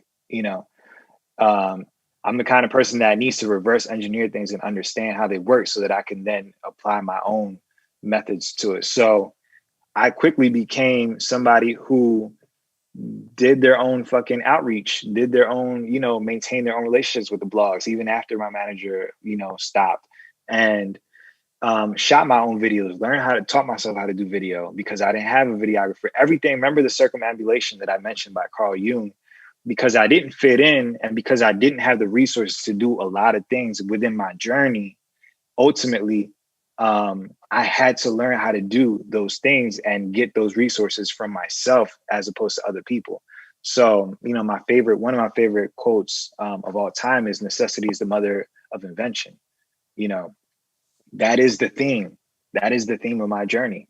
Because I couldn't get in with these people that knew these people and could do this and provide that, I had to figure out how to do that shit myself. And because I didn't have the funds and the capital to do this, I got to build it on my own. I got to figure out how to make it from zero, So I realized distribution and funding was a thing. So I tried to learn everything I could about marketing, about PR. I hired people. I remember I was paying these people from North Jersey $1,200 a month for like 3-4 months because they promised the P word in marketing, right? They promised to deliver on getting my stuff out there. Nothing. So you're learning all these things and you're teaching yourself how to learn along the process. You're figuring out how to learn. Actually, I want to make sure that I highlight this because what you just said is super important. One of the biggest things that I learned at the end of my program from one of my teachers in audio school was that he was like kind of giving us like parting words. And he was like, hey, just remember that you didn't come here to learn how to be an audio engineer. You came here to learn how to learn once you leave here. And I walked away with that frame of mind that like, because the philosophy at audio school is that you're not going to learn everything that you need. You're not going to walk out of there mixing like the people that mix Rihanna. You're going to walk out of there with the essentials and the toolkit to understand and dissect and reconstruct and build and develop those skills over time with that foundational knowledge. So everything that I did moving forward was deconstructing, learning, and applying, So where are you headed at this point? Where's your trajectory? And what year is it? What year is it? So it's late 2015, early 2016. I read a book that was recommended in the YouTube creator section, the help section for creators in YouTube. They were giving tips on how to be a successful YouTuber, like how to get your channel out there. And they referenced a book called Primal Branding, by I think it's like Greg something, but if you look for it, you'll find it. It has like a tribal tiki mask on the cover. But anyway, so they mentioned this book, and it fascinated me because the concepts that they were talking about made me understand marketing on a different level and how YouTubers became YouTubers. So what they would do is they would focus on frequency and consistency. So YouTubers got into that whole, new video, new vlog every Tuesday, every Thursday. And that was like at I would say the pinnacle of when that started to boom, where like vloggers started to do like a scheduled video, right? So you would know for Jenna Marbles, I didn't watch Jenna Marbles, but you would know like she does her videos every Tuesday or some shit like that. So I was like, wow. So I read the book and then I was like, okay, frequency and consistency helps build expectation in consumers, and it creates a pattern and habit where they need that fix, kind of like Ninja Turtles every morning.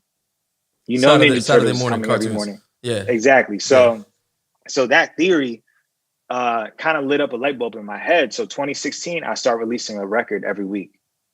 2016. I did that from 2016 all the way to almost the end of 2017. How are you distributing that record? You're releasing a record. How's it getting out? SoundCloud, and then I added to at the time I was using CD Baby and TuneCore. So with those, it would go up onto Spotify. Well, I don't think Spotify was around at the time. Maybe it was, but iTunes and everywhere else. So this is a syndication platform? It pushes your content to multiple platforms? Yeah. Yeah, it was the only way you could upload music and have it on iTunes. You had to go through a distributor like that, unless you were on a major label. So CD Baby and TuneCore. Eventually, I stopped using TuneCore because you got to pay $10 every time you upload to TuneCore, and then you got to pay that on a yearly basis. So if you drop 100 songs, you got to pay $1,000 a year plus whatever you continue to drop. Where CD Baby was just you pay it once and then they take a percentage for the lifetime of it, which eventually I realized was not good math. But anyway, so so I'm releasing on SoundCloud, YouTube, all the music platforms, distribution platforms like iTunes, and I'm just literally like almost like fucking panhandling my music. Like, yo, anytime I get the chance, I'm like, yo, check out my music, da da da da. I would go to barbershops in Pleasantville and fucking rap for the barbers and tell them, that I just dropped a new project. Like I did all that shit. All the guerrilla shit you could think of, I did. I waited for Jay-Z outside of the 4040 Club when he came into town and it was in the paper. I fucking waited outside for 3 hours, me and my boy Vince, Lunatic, in the fucking rain, cold as shit, waited, saw him walk in, and in that fucking 5-second window, called his name out. He looked back. I told him I got a CD for him. He walked inside. Nothing happened.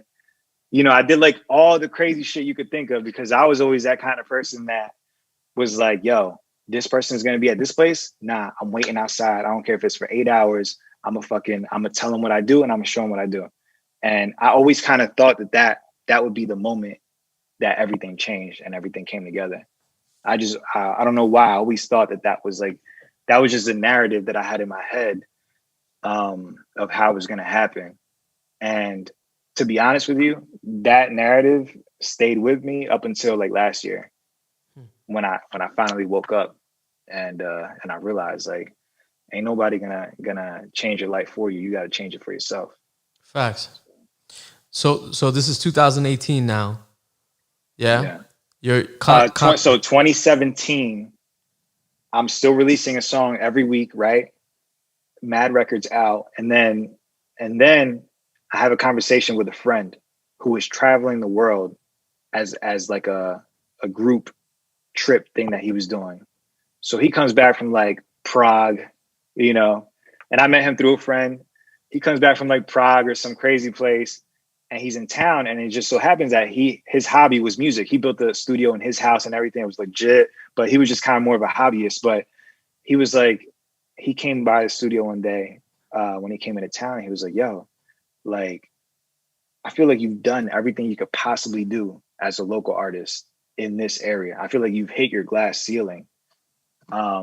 Like you've done everything. And we haven't even talked about it, but me and my boys, my partners, Mike and Vince, we put together an independent regional tour, like fucking completely bootstrapped it, got sponsors on our own, everything, did shows like in Jersey, Pennsylvania. Like it was crazy. It was dope. It was small, but it was successful in that aspect that we pulled it off. Anyway, so my boy is like, yo, you did everything. You toured, you talked to everybody you can. You've been doing this shit for years. You shot the videos, you did all that shit, but you're still here. Like you haven't broken into like the industry. And when I hear your music, I hear it the same way I hear J. Cole, Drake, whoever. So like the only thing that I could think of is that maybe you're not in the right place. That conversation, that night, I called my girlfriend. I'm like, yo, we're moving to LA. And 2017, 2 months later, we moved to LA. We drive across the country with my best friends. And we get to LA and we stay with my brother and his best friend. All four of us share a 2-bedroom apartment in West Hollywood for the next 2 years. And now this is my 3rd year in LA. That's crazy. So you're in LA, bro. You follow your heart, man. I'll give you that.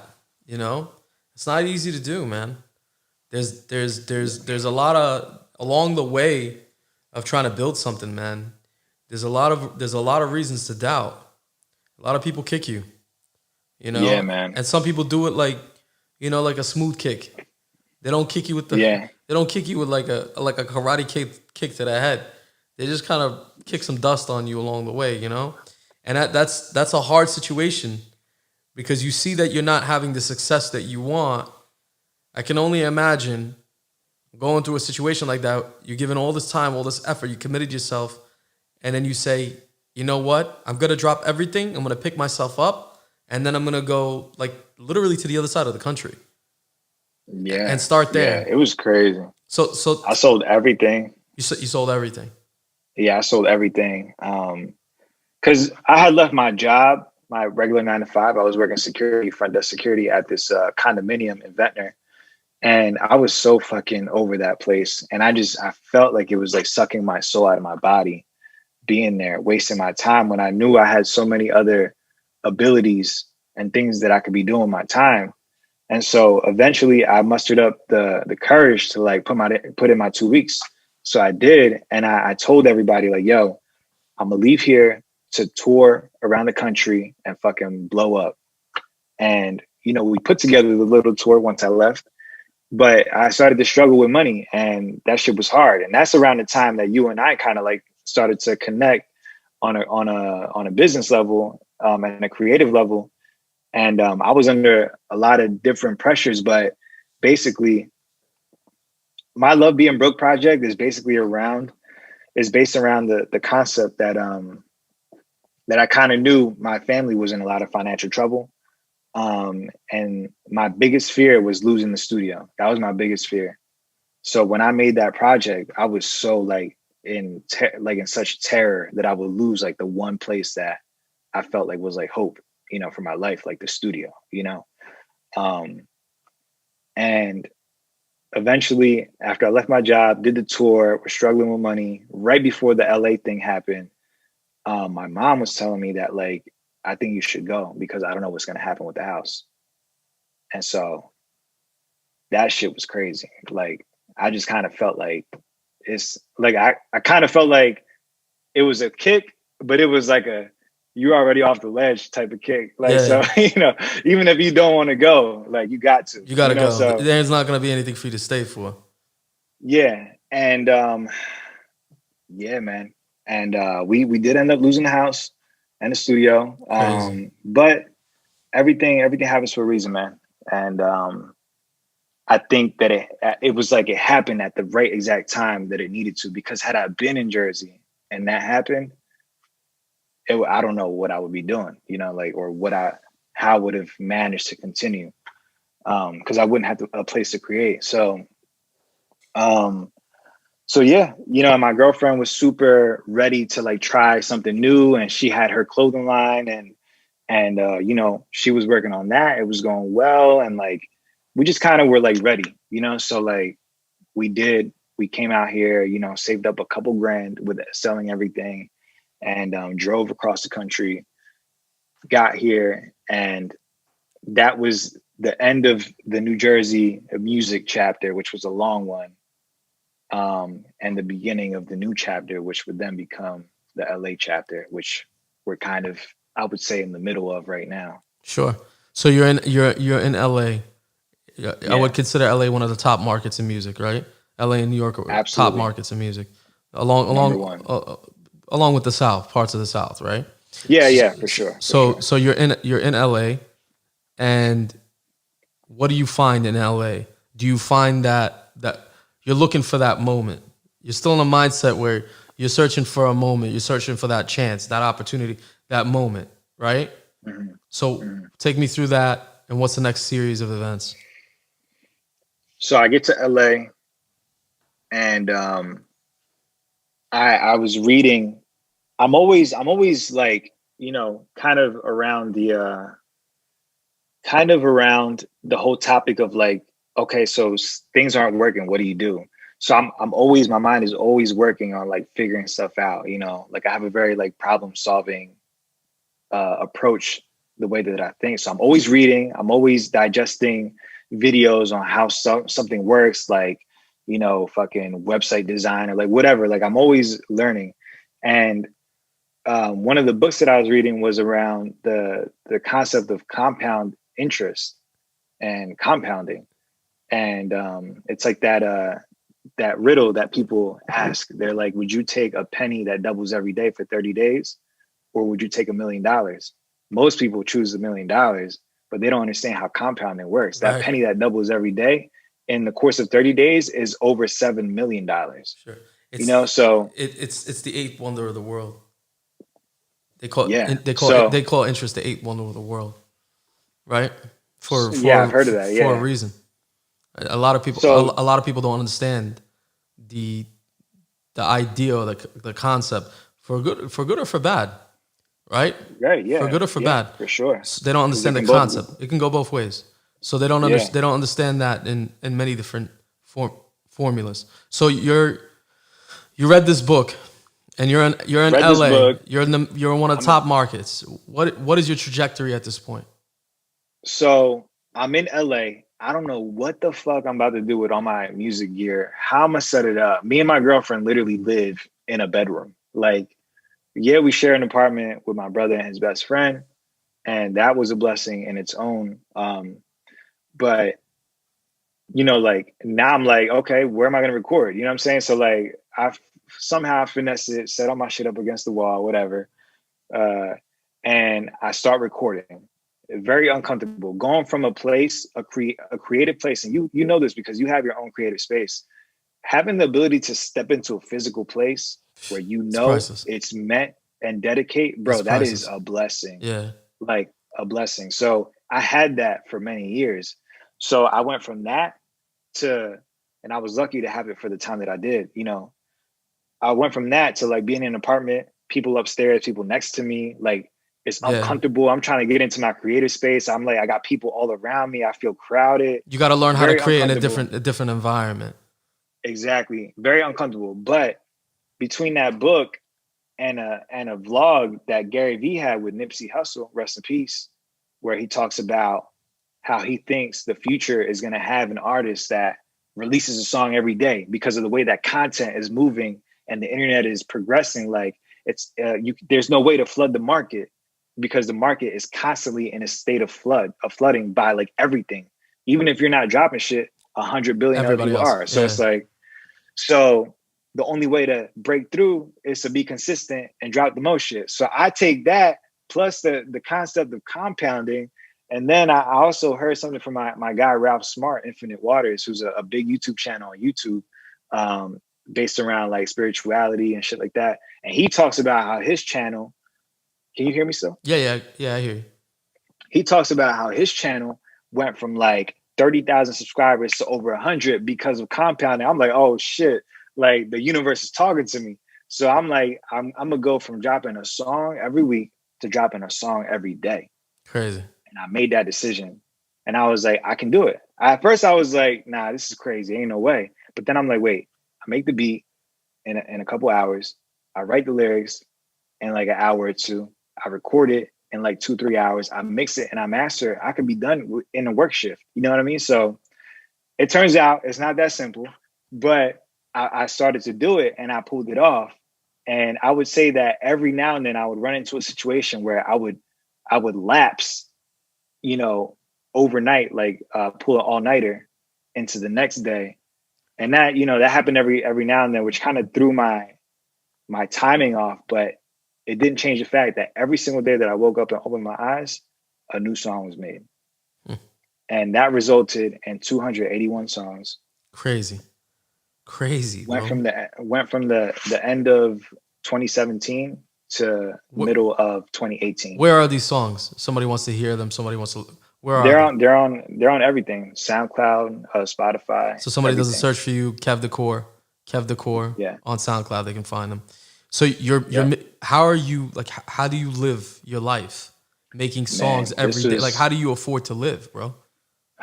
Man, I look back on these days, which weren't that long ago, and I kind of cringe, man, because like the fact that I put myself through that, not only that, but I put my girlfriend through that shit.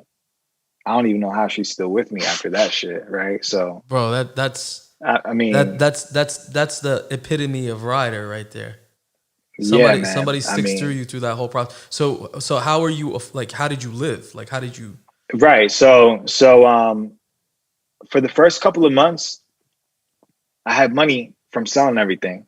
So that was like my rep money. Then, so I didn't get a job right away. Then I had a couple valuable things that I brought with me, tools that when things got to that point, I was like, yo, I gotta sell this. Excuse me. So I ended up selling my camera, my gimbal, a bunch of other shit that I had to pay rent. And and then there was a couple months where my brother had to cover me. You know what I'm saying? Like, but he believed everybody like believed so much in what we were doing that it was like, if I gotta throw my last pair of sneakers into this shit to like, Crazy. to get the shit to pop, like that's what I'm gonna do. You know what I'm saying? So like literally that was the mentality. That was the group thing that we had. We were so focused on that. My brother became my manager. My girlfriend was kind of managing me during the interim before he became my manager. And together between us three, it was like we were just throwing everything we had into like making sure that I was in this fucking seat that I'm sitting in right now, in front of this computer, making a beat, writing, recording, mixing, mastering, and uploading to SoundCloud and DistroKid before I went to bed. Bro, That's all I did. that dedication is insane. I don't know a lot of I don't people. I don't even know a lot of know. people that would do that, bro. Honestly, I I don't know a don't, lot of people that man. would put themselves, the people, and honestly, I'm gonna keep it real with you. I don't know a lot of family members that would believe so heavily in somebody else's dream that they would support them on that level. That's crazy. You you have you have interesting family, bro. For real, for real. Yeah, man. I'm blessed, man. I am Yeah, blessed, man. I really am. Um, I I definitely put my health in high risk. Bro, I didn't see a dentist for the first time in like 3 years, like until a couple months ago. Like, I mean, like that's the level of like commitment, which some people might look at that and be like, bro, like what are you doing? But this was all I saw. It was complete tunnel vision. And I look back at that version of me and I'm like, I don't even know how I was able to get into that mind state. Because now if I try to get back into that flow, like I would have too many logical reasons why I shouldn't. You know what I mean? I guess I learned some lessons, but you know, if I you try to get back into a flow where you're hyper focused on that one thing, there there's so much pain surrounding that. it's there's pain, but there's also so many lessons of like that's not it. That's That's not not it. it. That was a long lesson. Yeah. It's just not the way, you know? This happens the first year that you're in California. Yeah, So first year. was there any yield? Was there any fruit from that labor? So what happened was my brother was working at a lounge that was a rooftop lounge that was one of the most popping lounges in West Hollywood. It makes it sound more glamorous than it is, but you know, it was a bar. It was a popular bar. A lot Yeah. of industry people ended up just stumbling into this bar on their regular routine bar hopping route. And so because my brother Kenny, he has a knack for understanding like who is who in movie and music. He just understands, like he knows if he sees a face and a name once, he'll remember that shit. So he would recognize people coming in. He'd be like, yo, I manage this artist, Kev Decor. Every now and then they would be like, oh, you know, he's your brother, and da da da da. And then it would kind of catch people's interest, right? And then he would be like, oh yeah, he's been dropping a song every day for 4 months. And then people would be like, wait, what? Mm. You know what I'm saying? And then they'll be like, okay, here's my email. Like I gotta hear what the fuck, I gotta see this shit. It's just different frequency and Yeah. consistency. Yeah. It So was at least it caught people's attention at the very least. exactly. So a couple months of that resulted eventually into this one guy. My brother was a doorman. This one guy came up and he was trying to get in. Like he was trying to like basically not wait in line. There was a long ass line. So he was like, yo, I'm with some big people right now, you know, we'll pay you, da da da da. Like if we could just get in. So my brother's like, bro, you're gonna have to pay like big money to get in right now. So he's like, all right, let me go talk to these people. So he goes to talk to these people, the A&R guy. And then he comes back, and then my brother was like, what industry do you work in? And he's like, music, da da da. You know, and I might have some of the details mixed up, but basically, essentially, he ends up telling him like, my brother tells him, give me your email, I'm gonna send you some stuff, and I'll let you guys in. So he did. So he sends them the email, and then that same night, the A&R hits him back. He's like, yo, these are fire. Like, let's set up a studio session. So it turns out the A&R works for a boutique label that has a JV, which in the music industry is a joint venture with a major label. So, so we set up these sessions for me to come in and write for the boutique label. And, you know, long story short, I end up writing there for like 3 months or like 2.5 months. And during that time, they decide that they want to work out a deal because I guess they like what they're hearing from me, and they got a couple other people, so they're thinking of forming like an OVO type of situation, right? Right. So, like a small label that partners with a major label, like a Universal, Republic, or you know whatever. So this deal gets offered, but it all stemmed from that one night because the guy heard that I was like doing this crazy ass shit, and I was like 7 months in at this point, Right. or some crazy number.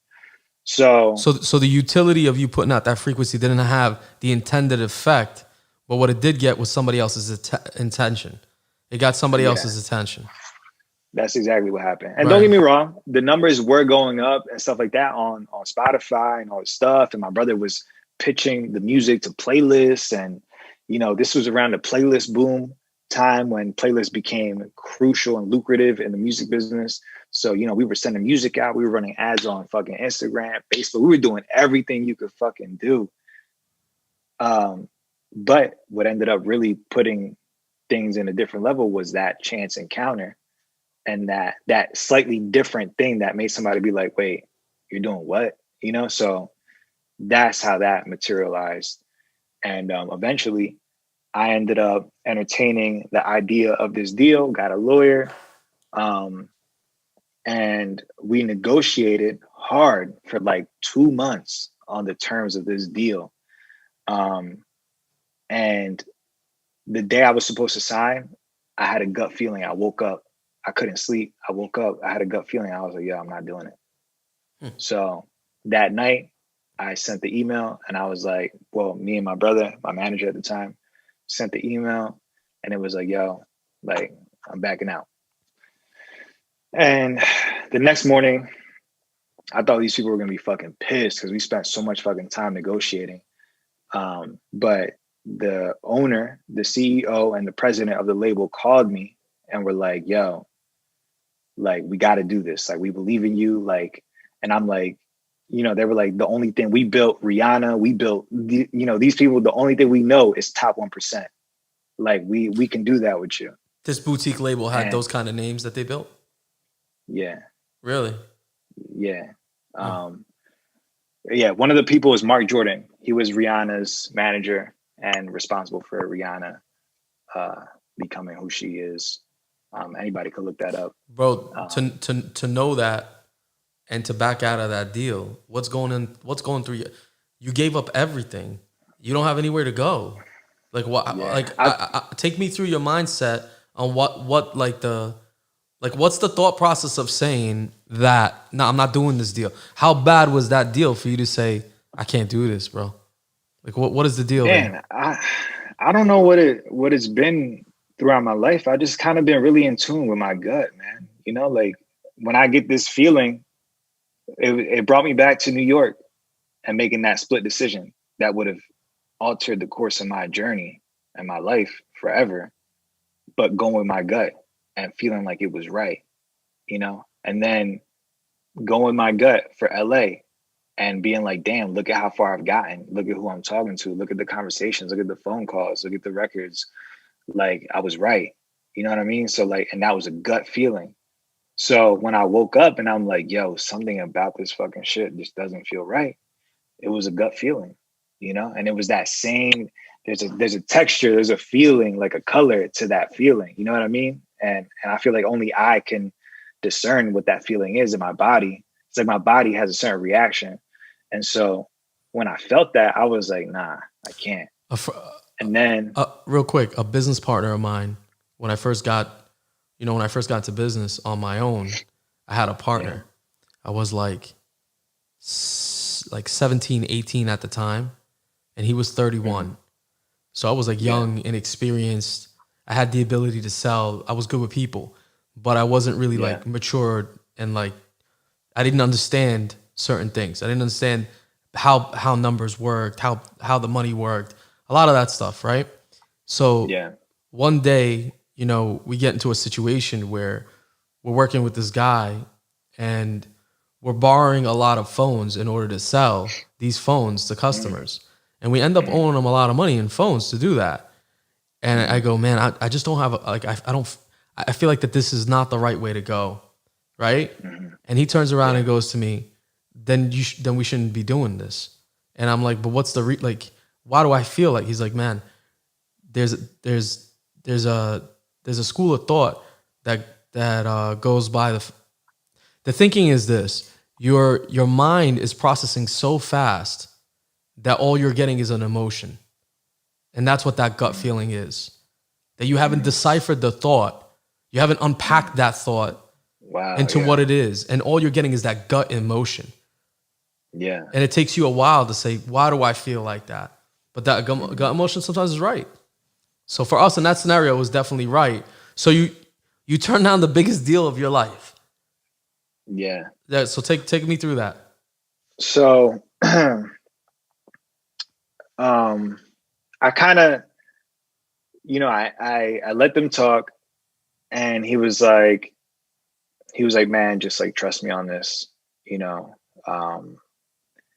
And I felt like, man, I tried everything, man. I tried like, and you know, anybody can say they tried everything, and in the back of their mind, they know like they didn't try that one thing. Sure, you know what I mean? Like that one fucking thing that like, you know, well, did you wait outside the billboard for 5 hours? You know, like, but you know, I really tried everything that I felt was within my reach to try, and I fucking worked hard and went to the extremes, and I felt like nothing worked. So I was like, maybe I'm that guy who's so fucking stubborn that doesn't see that he's in his own way.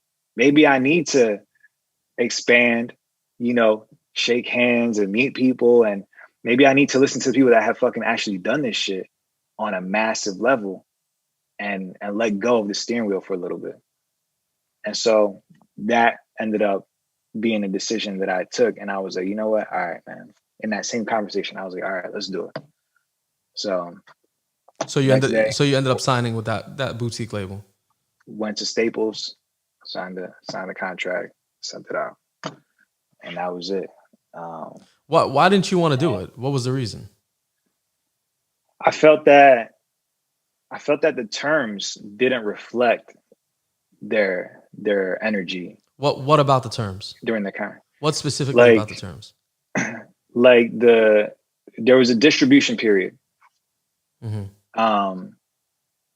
And the distribution period was, you know, in favor of both parties, but it was like, hey, we have a certain amount of time to decide whether or not we want to give you the big paycheck, you know, and let's just see how things go. Let's release a couple singles, you know what I mean? And there was no advance that made sense to like the work that I had put in. I'm like, bro, I could barely pay for what I'm going to eat tonight. I don't even think I can. You're telling me you believe in me, but like, I don't know how I'm paying for gas to get to the studio tomorrow. You know what I'm saying? So like, if you believe in me, why aren't you like, yo, here's $5,000, like at least fucking, you know, pay your rent, you know, like, I just, you know, and then it was like, you know, little bullshit, like, you know, oh, give us 18 months, you know, to kind of figure things out. I'm like, bro, for 18 months, you know how long I've been doing this for? Like, I'm ready to go now, you know, like, if you tell me 6 months, that's going to be tough, but I'll take that. You know what I mean? But like 18 months. So I had to negotiate that down to 12 months. I tried to get it to 9 months, but they fought me on that. And I thought 12 was a reasonable middle ground between me and my attorney and my manager and my counsel. But, you know, like little things like that where I was like, yeah, but, you know, you telling me you love me, but you're not really showing up to the table in that way, you know? So Right. I kind of felt like they were half stepping when it came to the paperwork. So, but it also afforded me the opportunity to get out if I wanted to. So it also gave me the chance to not get in bed right away. And like, if I'm like, yo, shit is not what I thought it was, I'm out. So it gave me a little bit of a side door. So I was like, fuck it, you know? And so we went. And everything we talked about, everything. Like, bro, I didn't even mention this, but those first 2.5, 3 months that I was writing at the studio before the deal was even like a thing, I was still releasing a song every day. I would release a song after I would go to the studio for like a 10 a.m. session, bang out 2 to 3 to 4 records, like hooks, some of them full records, then come home starving, start a brand new fucking record, have it done by like midnight, out the door by like 1, 2 a.m. Like I did that for like 2 months. I don't even know how the fuck I did that. So there was a point where I was making like 3, 4, 5 records in a day. That's to crazy. appease the label and satisfy my goal, which my original goal was to do it for as long as I could. But in the back of my mind, I wanted to hit a year. But then the label shit came up and I was like, this is even better. So, you know, I'm gonna stop. And I remember the president of the label coming into the studio one day and being like, yo, like this whole song every day shit is crazy, but I think you should stop. And I was like, why? And he was like the records are good, but imagine if you spent 7 days on one record, it could be great. And I kind of challenged him on it. And I was like, well, I believe in what I'm doing, man. And I'm not going to stop until I know that, you know, I've gotten something out of it enough to where it makes sense to stop. So I kept going against his advice. And at that point, that was the biggest person I had ever been in the room with, ever. So, minus myself, but you know. In hindsight, minus yourself. In hindsight, Yeah. bro, you don't have a lack of confidence, that's for sure. Yo, what is it? What is it about that concept of releasing a record a day versus releasing, you know, one every? Like, do you think that was the right move at that time? I think it's like, do you regret continuing doing that, or no? You feel like that was the right move to make? nah, I wanted to keep releasing records. I regret stopping. Yeah. I regret stopping because had I did a year, Yeah. I would have had something that I would have been really truly proud of. I'm like, damn, yo, but you can't tell me shit. I dropped the record for a whole year, you know.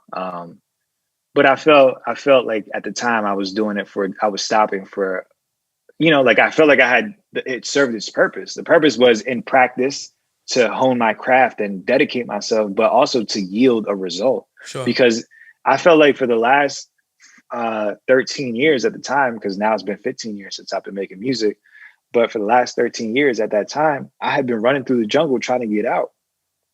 And it's like, by that point, when you're 13 years in trying to get out the jungle, man, I don't give a fuck if my boots are fucked up. I don't give a fuck if like my shirt is ripped and like I'm bleeding and my arm is like dead. Like I'm going full speed until something changes. Yeah.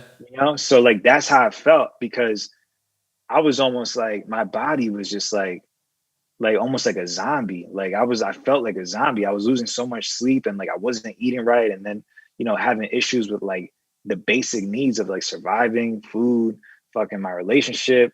Like, you know, like, bro, like it was crazy, you know? So I didn't want to stop until I knew something resulted. There was a result from it, you know? You sacrificed too much. Yeah. So So no, I didn't want to stop, but ultimately I did, because then I felt like the deal was the game changer. Yeah. Once the deal happened, I thought like my life was going to change forever. Literally, I thought that was the moment, you know. So, yeah, So what's next? You got a record deal. You got a record deal. They're not paying out the way that they need to pay out. It's a trial yeah, basis. They want to get married, but they're not sure, right? yeah. So The they first red flag was that we had talked about covering my basic living expenses, and they were like, "Yo, the number's a little too high, but we could work with you on that. Like, we got you. We'll give you something on a monthly basis so you can, you know, cover your basics." Once we signed, that was out the door. That so was a they fresh red didn't. flag. So they told you they were going to do something. They didn't do it. Yeah, Hmm. that was the first one, and that was just the beginning. Um, those 2.5 months of initial songwriting was I was writing for G-Eazy's album. I was writing for who else was I writing for? The biggest name at that time that I was writing for was G-Eazy. I wasn't with him in the studio, and I wasn't like with his crew or anything like that, but the label had a strong relationship with his label and team, and they were accepting records directly from them for his album.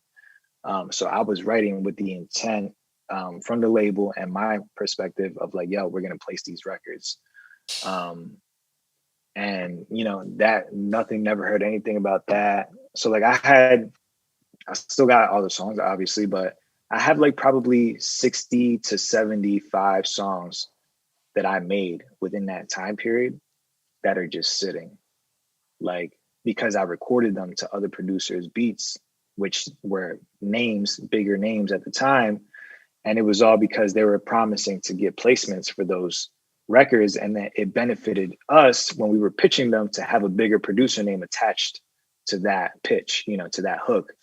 So wasted content, you know, So music hold on, and I'm, effort. I'm a little confused about this. So they're Yeah, they're they're telling these producers that they're going to place these records with big names, correct? yeah, So yeah, you're getting you're writing hooks for beats from these specific producers, yeah. but they're not getting the names. Is that what the issue is? They're not getting the placements. They're No, not getting the nothing. placements. Why aren't they getting the Yeah. placements? That's what I was asking myself, because this is supposed to be the heads of this label were supposed to be the two of some of the biggest names in music, and like people that like produce for Dr. Dre, Eminem, like, you know, like big fucking names, you know. So like, you know, 2 times platinum, you know, like it's just like I was like, what's happening? What's going on? Like, why are we not even getting in the room in the studio with these people? And it was just, you know, anybody who's in the, if you're outside of the business, it's like, how could this be? How can this happen? You know, like, but when you're inside the business, it's like, this is common practice. They give you the typical runaround, like, oh man, we sent the email, the manager is out of town, he's in Chicago for 2 weeks. So what is You it? know, The artist doesn't want to take the record. Is that what it is?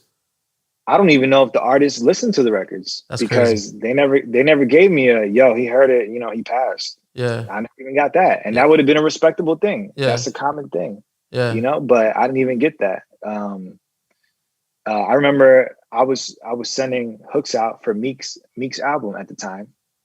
And it was like the head of the label had a direct line to Meek. And like he couldn't even tell me whether or not, he couldn't even confirm whether or not he sent it.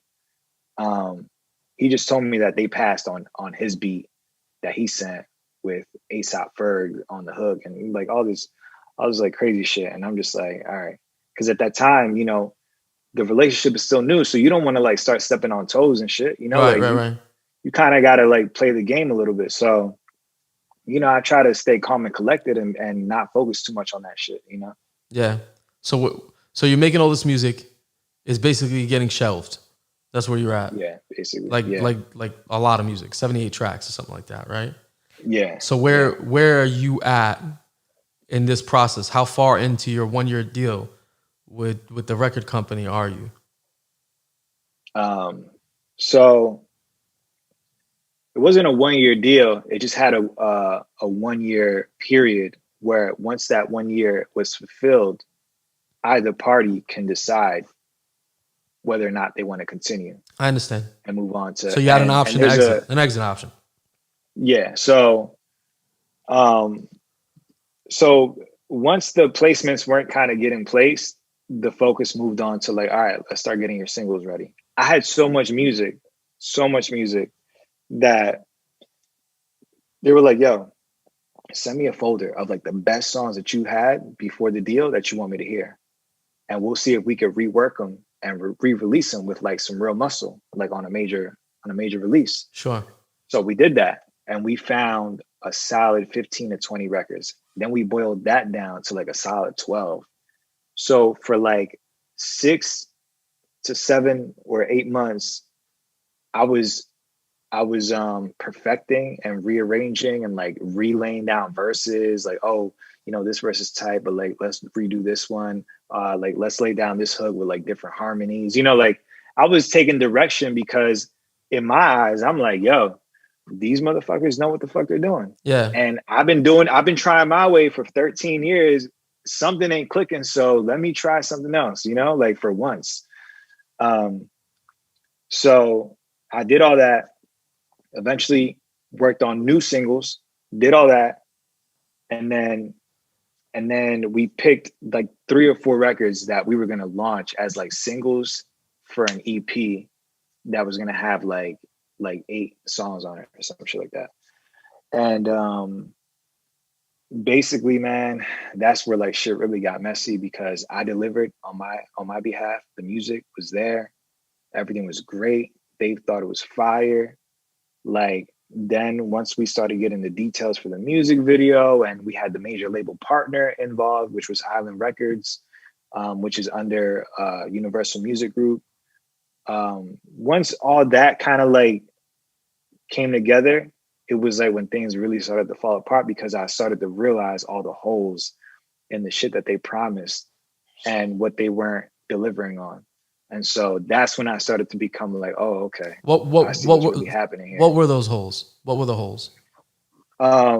So we were supposed to get we were supposed to launch the first single November of 2018. November turned into like, oh, you know what? Thanksgiving is coming up. And then the whole music industry takes holiday. So they shut down in December. So December's not a good month either. Let's shoot for the end of January because it gives people time to come back from vacation. And then the offices start up and running again. So like end of January.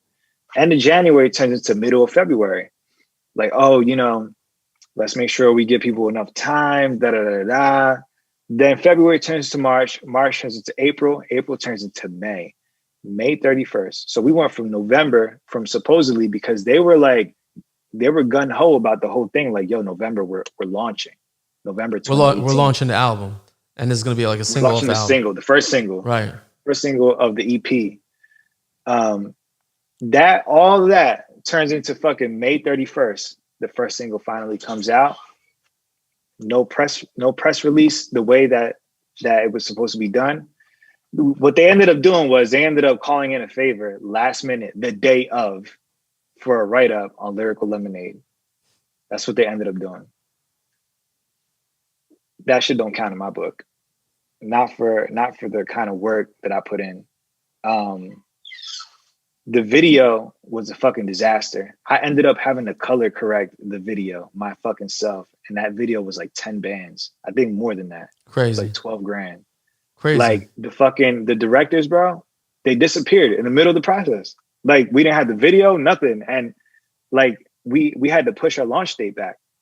So Crazy. This was one of those holes where I'm like, yo, y'all are the label. You hired them. How the fuck are they just like disappeared and you can't do anything about it? And all this money, like, so what that was the whole thing. What is the issue? Are they just not managing the situation correctly? Like, what's the problem? I don't understand. So I'm gonna button this up and it's all gonna be clear in a second. So I'm just like, yo. Oh, hold on one second. Let's change it. Can you hear me still? Yeah, I can hear you fine. Looks like your headphones died on you. Go ahead. I'm like, yo, how the fuck am I dealing with these people up here? Yeah. I'm down here, Yeah. and my level of execution and delivery is levels beyond Okay. theirs. Let me just stop you right there. Let me just stop you right there. You're 13 years into a craft. You're working with your money. You're learning every aspect of what it is that you need to do on your own. Of course, your level of craft gonna be different. Of course, bro. The mistake is this: that a lot of people, they think that because they spend $10,000 on a video, they think that that video is better. That's not true. That's not true.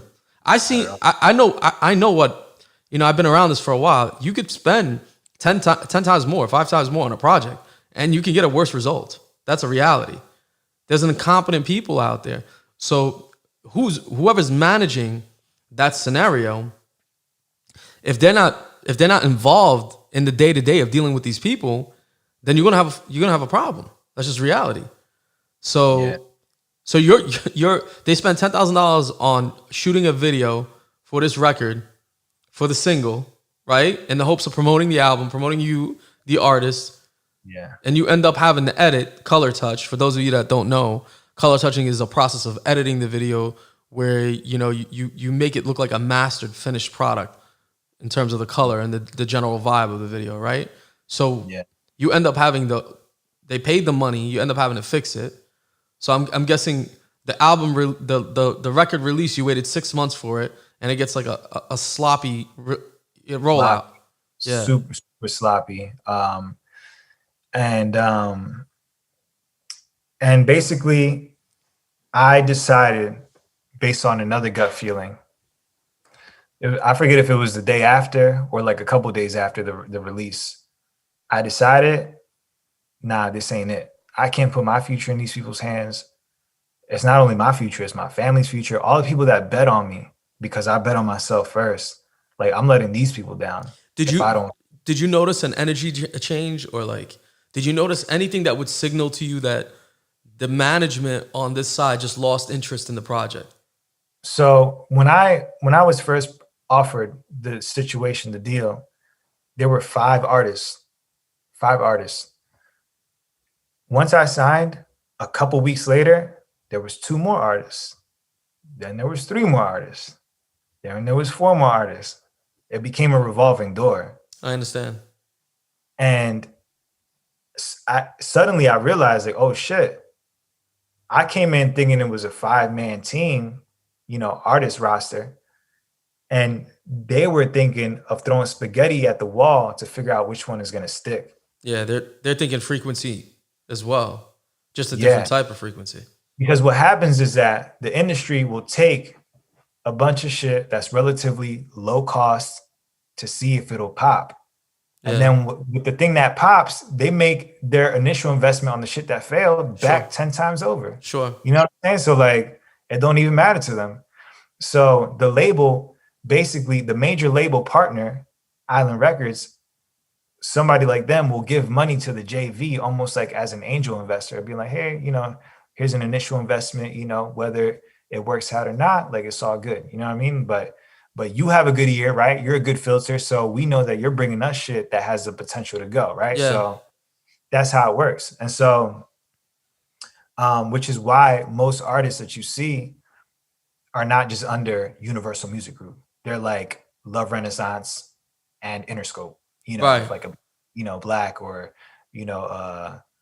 West Side Boogie, like Love Renaissance, Interscope, so Multi-label deal because there's exactly. partners So involved. there's levels. So that's why Meek Mill is what is it, Rich Forever or MMG / whatever, you know what I'm saying? So that's how it works. So basically I realized that this shit became a revolving door and suddenly I didn't matter. And so I'm not going to put the next 7 years of my life and my craft and my journey in that shit, whatever that is, right? So that's when I started to plan my exit. And once I saw the release came out, it was so sloppy. I was like, you know what? Nah, this ain't it. So boom, boom, boom, call my lawyer. Everything's a go. I write this long ass email, basically detailing all the shit that I went through and observed, because I'm an observer, all the shit that I realized from the beginning of my deal to 12 months later, and I tagged in the email the major label partner, which apparently had no idea that these people were running a shit show. They were super fucking pissed because suddenly their shit show was aired out. Sure. And basically I kind of had to fight with them to be able to even release music again. Which is something that a lot of people don't realize. When people get into a bad situation, you can't just go to like release some music again. You're under contract exclusively to XYZ. Right. So unless you study up and realize where you can get in and get out, like you're stuck. And here's where my gut again, the Circumambulation by Carl Jung, when I had to like realize that I didn't fit in with these people, I just had to focus on me. When I did that, it was on the gut feeling that I knew that was a sinking ship. I'm the first person to leave the label of all those artists, and people are making up rumors about me and shit, talking shit behind my back at the label and all this shit. A couple months later, the label dissolves. All the artists get let go. Crazy. I'm the only one that went away, that walked away at the right time, because I fucking knew. You know what I'm saying? I just fucking knew shit was going downhill. Next thing I know, a couple months later, I'm hearing whispers. Then I run into some people that were there, and they're like, yo, the whole shit went under. It's crazy. Yeah. I'm talking about like up to like 3 weeks ago, I got a phone call from an artist that was like, yo, I'm still stuck. Like they can't do anything. So your contractual obligation, it doesn't allow you to release music because technically you're under contractual obligation to the label. You signed a deal. For some people, yeah. It's crazy. And how long depends on their so deal. Thank God, I was, me and my brother were reading books about music business. We were fucking calling our lawyer, asking a ton of fucking questions. When we negotiated initially, thank God we negotiated the things that we did, because, it gave us some wiggle room. Sure. And lo and behold, that was kind of our saving grace, you know? And so a lot of records that I was working on, I ended up releasing myself, and got back into the swing of releasing a record every week, more or less. But I realized a lot of shit, man. And I walked away from that a stronger artist. It took me, I got to comment on this because, man, I'm one of those people that I'm very hesitant to give depression a legitimate disease kind of label, because I'm not downplaying it at all. I'm not saying it's not a real thing, and I'm not disregarding the people that actually deal with this. But for me personally, I'm very hesitant about the kind of power that I give the term and label depression. I'm not that kind of person. So, but what I will say is that after this whole shit happened, bro, like my whole journey like felt like a waste, because I just wasted a year of my life when I felt like I was at the peak of my momentum. You know what I mean? I went into that at the peak of my momentum and came out like nothing, like I didn't do anything. And that shit hurt me, man. Well, I can't say that. I mean, I can't speak for you, bro. That the way you feel is the way you feel. But looking at it from the outside perspective, I can't say that it's a total loss, because you learn so much more about the contract side of things, the business. Everything I know about the business is because of that. Period. Sure. So I saw the inside. I saw how the machine works. Yeah. So there's marketing, there's distribution, there's all kinds of things that you would not have. You wouldn't have access to if you weren't involved in that situation. Yeah. So let me ask you a question. You know, there's going to be people watching this right now, and they're thinking about becoming an artist, and they're thinking about moving to California, or they're thinking about moving to New York. What advice would you have for somebody like that is at that point in their life? You know, what would you say to them?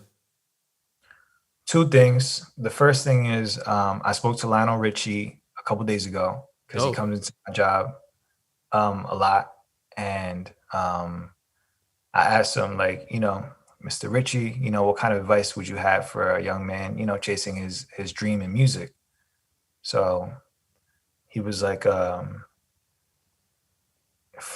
like ownership, basically ownership. He says right now, more importantly than ever, the music industry is about to undergo a huge dramatic shift soon, very soon, and you need to be fighting to be an owner. And it resonated with everything that I had came to conclude in my journey, which was that if you're not an owner, you're not in the game, not in the future of the game, at least. So How do you develop ownership in such a complicated industry like I'm gonna put distribution? it to you like this: there's only two things. You're either doing good or you're doing bad. And the people that you think are doing good, you don't really know. You don't really know what these people are going through, because $50,000 ain't shit. Right. $100,000 ain't shit. Once it's taxed, once you pay so and so and your lawyer and everything, that $100,000 is nothing. Right. It's like you make more money working at fucking Ralph Lauren. You Right. know what I'm saying? And you can't work with anybody else. You can't appear in a movie without permission. You can't do an ad without permission. Can't do shit. You're locked so in. like you're locked in. Right. So these people are living on debt. You know what Yeah. I'm saying? And they're going from one debt to another debt, because once their one deal ends, they go to another, get another advance, and end up in debt again. Then they go to another one. I don't even know how people get away with this shit. But ultimately, people leverage the other things that come with the music, and they end up giving away their ownership of the music. Yeah. But at what cost? At not being able to be an owner to where you could pass something on to your kids. And that, to me, is the most selfish thing that you could fucking do, because it's like, bro, you broke the cycle to give it away, like to throw away the key for the next man Yeah. in your own lineage. You know what I mean? So like, that shit don't make any sense. So what advice would you give to somebody Okay, looking to get so- into the record industry? My advice is that you don't need to be in LA.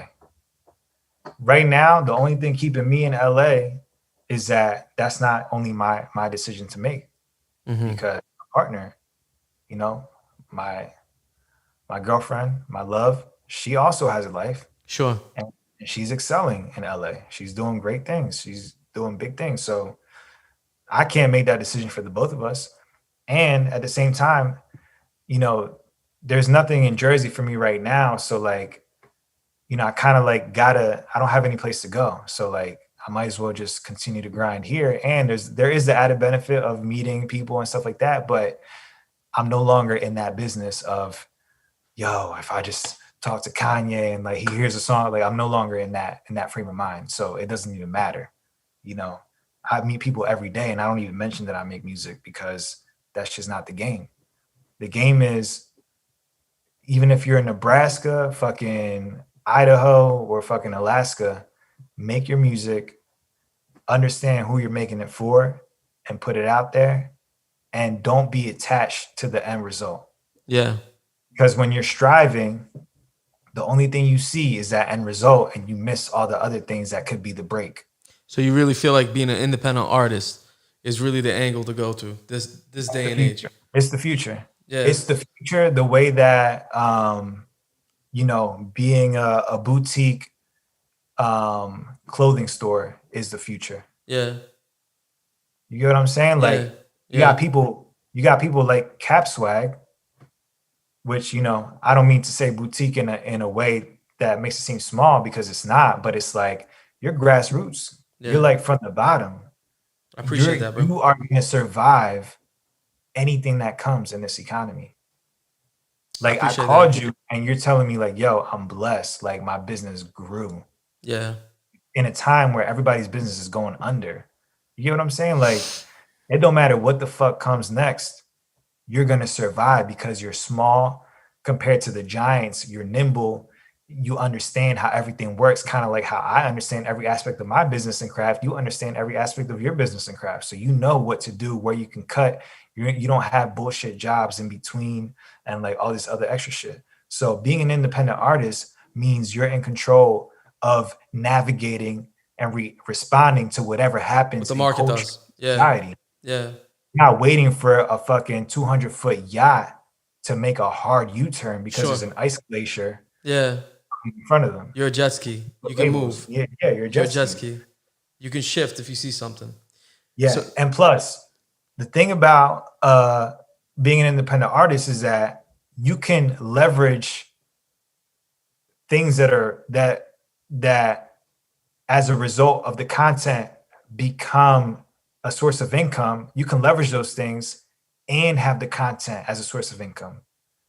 Versus major artists, they can't leverage their music because their music is not owned by them, yeah. being milked by the system. So they have to depend on these club appearances. They have to depend on these fucking festivals. They can't leverage. They have to make a clothing line. They have to do all this other shit because they can't even depend on the music. And the music is the one thing that is like real estate that's supposed to feed your kids for generations. That's their Yeah. core. That's their Yeah. art. That's who they are. And it's signed away. So let me ask you this question here. Did why would somebody sign with a label at this point? Well, that's what Jay-Z said in 444. He said, y'all still taking advances? Y'all still taking advances. What does that mean? Like, y'all still taking loans? Yeah. You know what I'm saying? Like, that's what it is. It's a loan. And not only is it a loan, but they got you by the neck because the very thing that you worked so hard to build up is not even yours anymore. Sure. You know what I'm saying? So like, being an independent artist is no doubt fucking hard, but it's also hard to be in the room and realize that the room is the fucking cell. That's crazy. The room is the cell. So you're out here striving for like 13 years to take yourself into a cell. That's crazy. Yeah, So it's crazy, bro. let me ask you this. So you put that time in, you put that year in. Was there anything in that year that brought you a lot of value in terms of distribution of content, right? Because now you're on your own, you're an independent, right? Yeah. So you're moving, you're doing your own thing, and me and you talk a lot about business, and you have your eyes open to a lot more things than you used to. So in terms of content distribution, what did you walk away with as lessons learned? One thing I learned is that labels don't know what the fuck to do any more than you do as an independent artist. What labels have is capital. With capital, you can put anything in front of most people. And that's what they do. Literally, we were sitting at a fucking round table, well, a conference table, a long one, coming up with ideas, and I'm over here racking my brain like I would be in my room by myself. Yeah. These motherfuckers like been in the room with the biggest fucking names. Yeah. They don't know what the fuck they're doing any more than you do. They just have the ability To put capital behind it. to put capital behind it.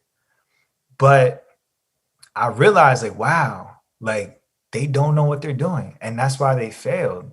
They didn't make anybody blow up. Plus, think about the music industry like this. This is how, for any artist, why do you think they're not picking up artists that don't have traction? Because they don't know what the fuck to do to get the traction. They're only picking up machines that are already in motion because you did the hard work of getting in motion. Sure. And then on top of that, everybody is in the business of keeping their job. So the last fucking thing on earth that they're going to do, no matter how fire your music is risk it. take a chance on you, because then that means they're taking a chance on their rent not getting paid in LA, one of the most expensive cities to live in the world. Yeah. It's crazy. So that's the business. Nobody's taking chances. Everybody's playing it safe. And when everybody's playing it safe, that means more of the same. That means they're not signing the next Drake. They're signing the next copy. They're signing the next fucking lookalike, the next cover artist. They're not signing the next new thing. The next new thing is coming from the guy in the bedroom that just puts it out, and the people make him the champion or her. Sure. So So you set up. You talked about ownership. How are you going to get ownership in what it is that you're doing moving forward? Obviously, you're an independent artist. You have ownership of whatever you're doing. But what is ownership to you? What does that word mean to you? Yeah. So real quick, I'm going to answer that. And I'm also going to say that the only reason people are signing deals today is because they don't know what that comes with. And they think that notoriety means dollars. And they think that notoriety comes attached to the contract. It definitely doesn't. Do you know how many people are signed in California? Finding a signed artist to a major record label in California is like finding a gas station in any town. It's everywhere. And then you ask yourself, wow, how come I've never heard of your music? You're signed with Republic. Oh, you're signed with Warner. Oh, you've been writing for this. How come you're not touring? How come you're not selling albums? How come you're not selling merch? Because just because you got a deal doesn't mean shit changes. Right. It makes things harder, you know? So ownership to me means this. Robert Kiyosaki, Rich Dad, Poor Dad, talks about assets and liabilities. An asset, by definition, not by the financial world's definition, but by true definition, is something that puts money in your pocket, while a liability is something that takes money out of your pocket. If I make a song tonight and that song goes on to make $35 over the course of the next 6 months, but I also make 42 other songs that make $10 here, $5 there, $20 here, $15 there, I could have $1,000 a month in positive cash flow. That's my rent. You know what I'm saying? Like, yeah. As an owner, you know, it's like you don't invest into a stock and like expect it to make you $20,000 in the next 2 months. You build up over time.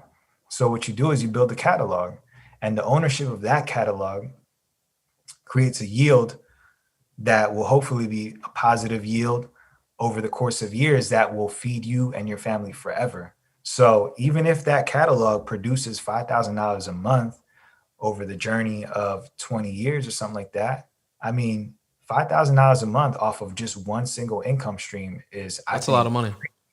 Yeah.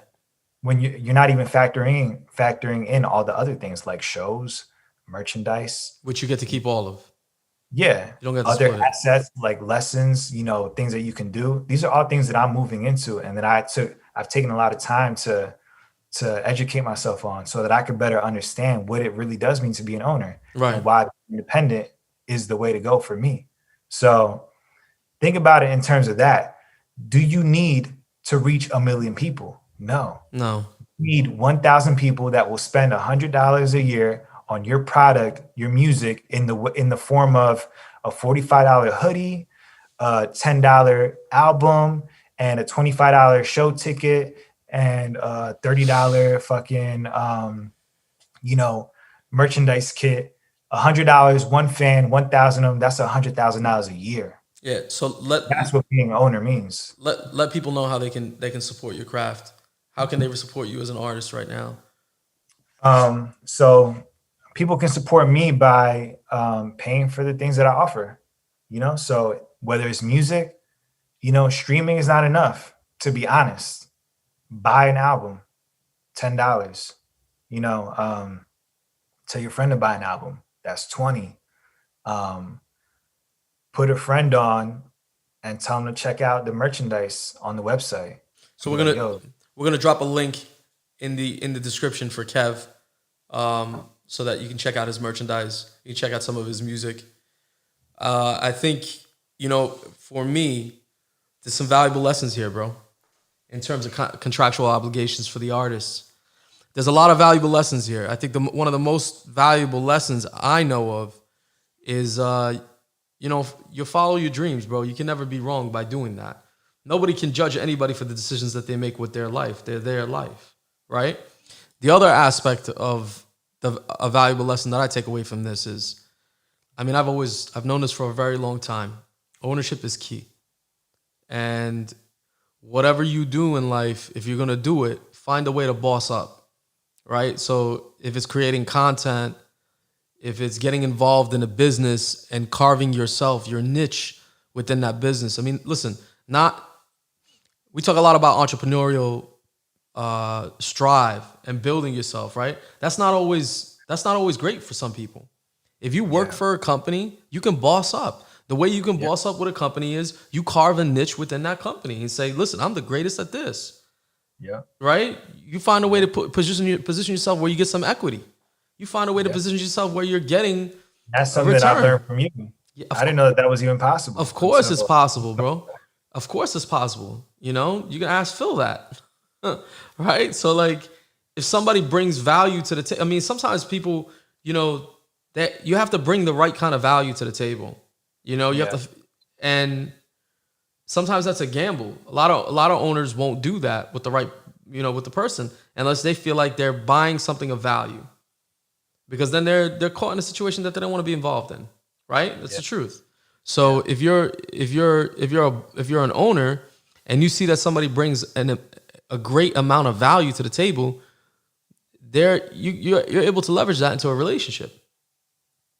Ownership is not always, I'm going to go out there and I'm going to start a business on my own. That does not work for everybody. That works for some people. That's not something that everybody can do. Corporations are called cooperations for a reason. Right? Yeah. The guy who owns Universal doesn't own the whole thing. Right? Like, there's not a singular owner of Universal. They're shareholders. Those shareholders contribute and they hire people to do those jobs. That's what ownership is. That's what equity is. That's what stock is. So I feel like that's probably one of the most important lessons you can learn in the music industry, outside the music industry. Bossing up is bossing up. You know, like people are selling rap snacks now. Yeah. Like they're selling fucking noodles and shit. Like they're out there. You know, this is smart.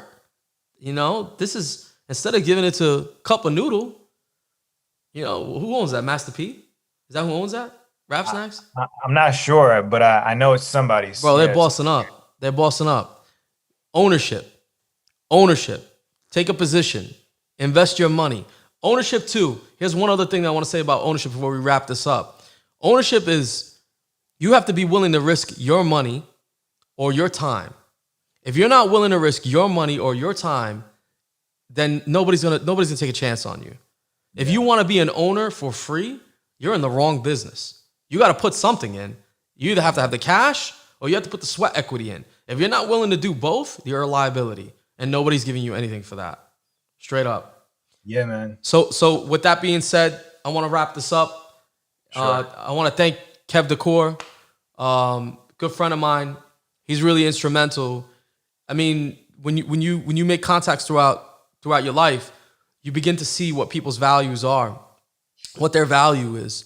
Kevin is an amazing artist. He's going to continue to be an amazing artist. He's got an amazing eye for content. Look out for future content coming out from him, and look out for a few collabo projects that we're working on together. So thank you for watching. Tune in to episode 3 coming soon. Thank you, Kevin, for being on there. Thank you, man. It's been an honor. Appreciate that. For having me, Mohammed. I really fuck with Cap Swag and your whole movement. Thank you, man. I look at it as an empire. I respect it. Thank you, man. I appreciate that. You put me on to Rich Dad, Poor Dad. We hadn't talked in a while. I finished it. It should change my fucking whole perspective on finances. I called you. We reconnected.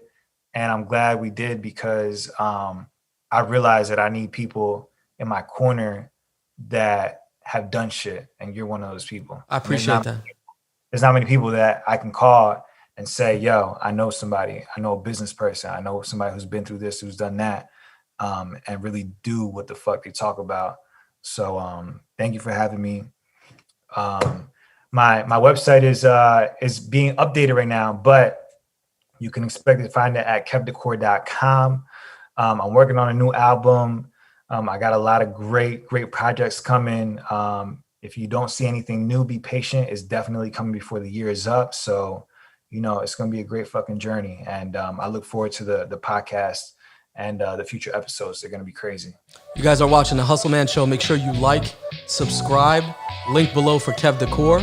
Link below for Spotify and audio experience. Thanks for watching. And remember, business is always personal. Always.